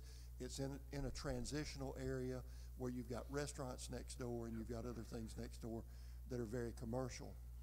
With the Cypress Cove, you've got property that, yes, that is zoned RM30 and does allow short-term rental as a conditional use. However, the majority of these people bought their condominium unit to basically use as a single family unit, owner occupied.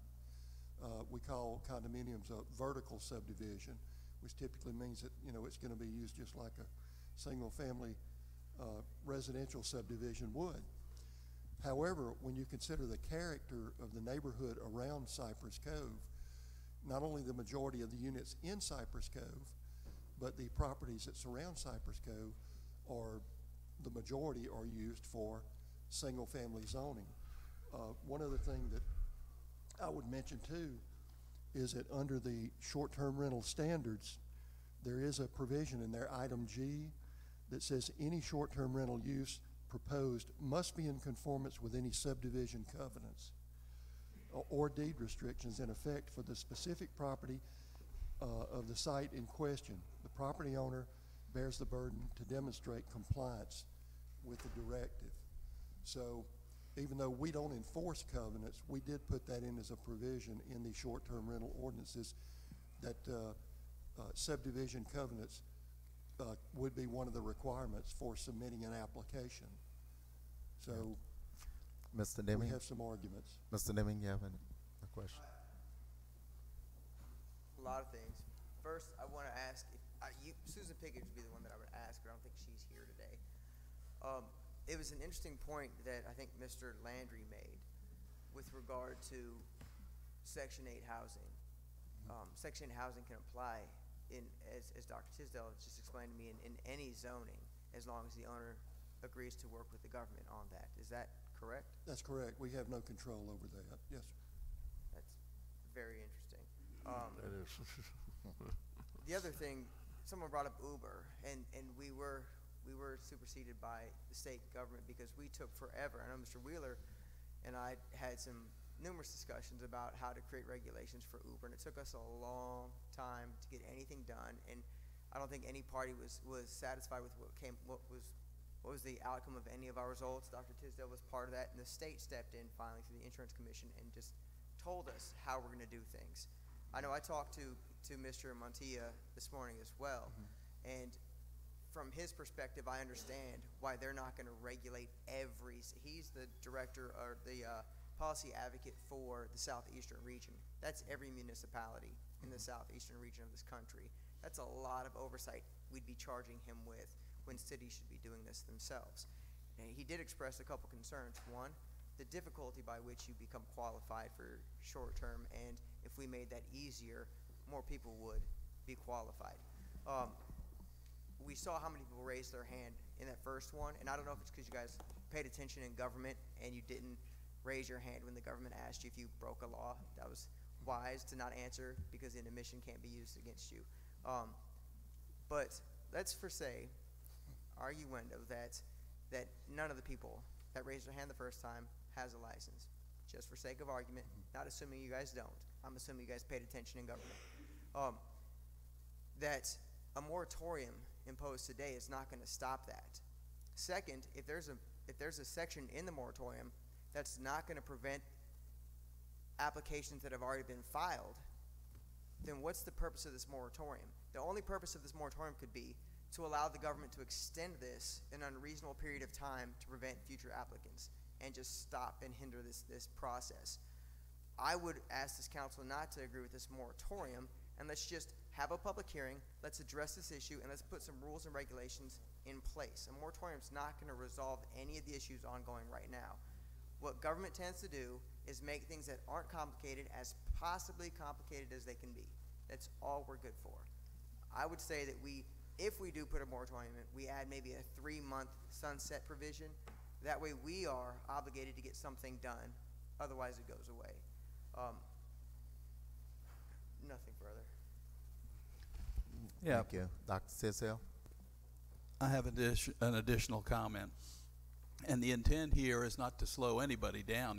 It's to clarify this issue and allow parties who are short-term rental owners that want to operate in RM20 or RM30 and owners who are non-short-term rentals to say what they want to say, put their concerns out there for us to consider so that the Planning Commission can then present something to the city. If you think things are complicated now, don't pass this moratorium. And if that's the case, then how many cases will we have coming to us at the next council meeting? 18, I think. We'll have 18, basically all condo owners? Yes, sir. We'll have 18 condo owners coming to us from the same 14 are from the same complex. The 14 are from the same complex, 3 or 4 from 1 or 2 others. And then you're going to determine which ones in the same complex to approve or not approve for a conditional use. Now, if you think it's complicated now, come back next week if this moratorium does not pass. Bring popcorn and see how complicated it is next week. That concludes my comment. Felix, just one rebuttal. That just basically proved my point. If this stays the moratorium as opposed to the applications that are coming next week, it makes no difference. This situation is complicated enough already. Grandfathering in these applications, which this doesn't stop what Dr. Tisdale is presenting. What we need to do is just grab the bull by the horns, put together some policies and procedures that are reasonable, and move forward. Okay, Mr. President, I do want to make a and comment. Mr. Lawrence is next. Oh, I'm sorry. Go ahead. My question is, you said you have 14 in one condominium. Just turn it into a motel and hotel. Quit wasting our time here. Well, That's what you're doing, all these things. Essentially, that's so all these people are just turning these things into hotels and motels. Well, essentially, that's what you'd be doing. If Oak Shores moves forward with their application for a zoning change, then all the units on the property would be allowed to do short-term rental as a use by right. Again, they're supposed to have a license, so we would address that, but it would essentially become a large-scale hotel. That's what you run around doing, basically, running hotel rooms everywhere. Dr. Tisdale mentioned before, and Airbnb said this too, that we have 110 in the city of Biloxi. And the question is, well, why haven't we noticed these? Well, a majority of these are probably in areas that are zoned to allow short-term rental as a use by right. And if that's the case, there'd be no residents calling us to complain that short-term rental is going on next door because all of the units in the complex are probably using it. So you're not going to have one reporting on the other for renting out short-term rental. That's the difference between use by right and conditional use. Well, I'm going to look at Peter. What the maximum fine you can have, and something like that. I mean, there's got to be a limit. It's not a criminal thing. What is it? $50 or $100? 1,000's the limit. 1,000? That's max. Well, that's interesting. But I think ours is Okay. $25. Mr. Deming, you got one final question, and then I'll make my comments, and we'll call for the question. Oh, you want one more? Okay. I didn't You say did, Mr. anything. Glavin. Oh, I'm sorry. Okay, Mr. Glavin. Yeah, I got a couple comments, and I need clarification on a couple of things. And I think we laid it out, you know, how this maps out. It's okay to have it in commercial areas where hotels and everything are allowed. You can do it. You cannot do it in single-family homes. So now the question is this mixed use or whatever. It's conditional use, and I think you stated it very clearly for the council. It may be appropriate when there's residential surrounding an area. It may not be appropriate, and that's what we're trying to struggle with. And then there's the enforcement stuff that we talked about. Did everybody have a permit, whether it's short-term or whether it's 30 days or more? Or do they have a permit, or are they paying the taxes and all that jazz?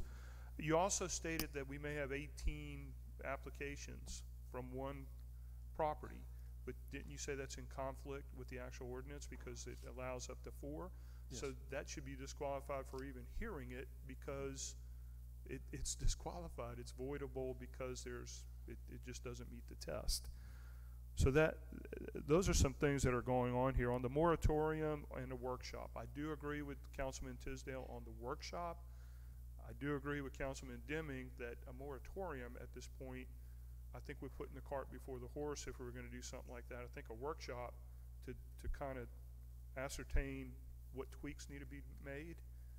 And then if it's so serious, is there a moratorium that needs to put in place, but we have justification for something like that. So that's my position, and hopefully we can kind of take steps to resolve some of this stuff. Go ahead, Mr. Mr. Deming. Yeah, I've got a couple comments and then a question. I'll start with the question. How difficult would it be for someone like the 2 condominiums to be converted to CB? What's the requirements? I do not anticipate a lot of objection to the zoning change for Oak Shores, again, because it's surrounded by CB zoning and over the years has been used more for transitional residency than the other. I do anticipate, well, the request has already been turned down by the Planning Commission for Cypress Cove. So that's the one that would be coming forward to the council. The other thing, Mr. Mayor, I did talk with the policy advocate for both VRBO and for Airbnb, and they do pay taxes, and they use the state's rate, and they don't determine whether they're qualified by the city. They do pay through a mechanism that they use based off where the property is. Or individually? Yes, individually. What if they extend their stay? Look, I don't run this. I'm just asking. Whatever money, it's based off the money the revenues that are generated. So no matter how long the stay is. Are you saying if they become instead of a 1 day, it's a 30-day? I don't know, man. The guy from VRBO and the guy from VRBO and the guy from Airbnb said that they would provide me with a link that maybe we could put on the web page. They do require these owners to live up to certain standards, and they'll take them off their platform, or they'll do whatever they do within their policies to make sure that people that stay using those platforms are barred from staying, or people that provide locations are barred from providing locations on those platforms if they don't live up to the standards that Airbnb or VRBO provides. I do have a link, and it's a tool that I'll give you to put on the city's website. Now, anyone can click on this link. You don't have to be signed up with VRBO to report a property. I know some of the people at one of the condominiums talked about having to self-police and go knock on the door. A great tool that, regardless of what side you're on, for or against, this is an issue in these communities. But I would use this tool, reach out to these platforms, and report the people that are failing to uphold the standards of your community.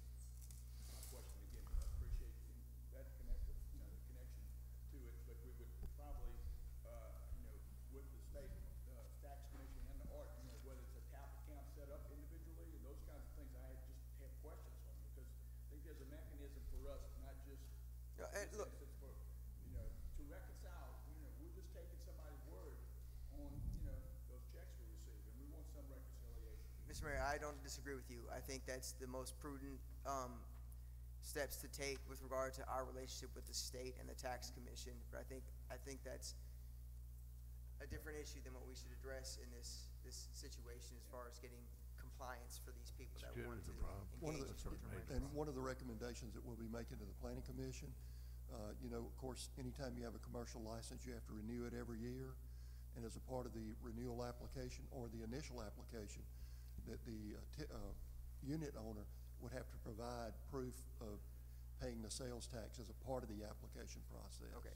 And I don't know if Mr. Montilla offered to provide you with some documentation. He said he would help us with some proposed statutes and ordinances that are similar to those in other municipalities. Like Jacksonville just had an issue just like this, and what their city did, and they worked hand in hand with these platforms to come up with some ordinances that was amenable to the community. I'll provide those to you when he shares them with me. Dr. Tisdale? Yes, one more final comment. And that is, so the next conditional use request that comes before this council for a condominium in an RM20 or RM30, if it is approved as a short-term rental, how would we ever deny any other units in that apartment or condo complex? How would we ever deny them a conditional use after we approve one in that particular complex? How is it possible then to show that we're not being arbitrary and capricious? Once you approve one unit in that condo complex, what I'm hearing is once you approve one, you pretty much have to approve them all.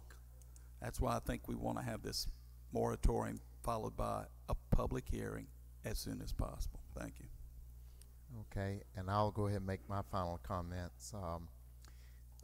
We definitely have an issue that need to be streamlined.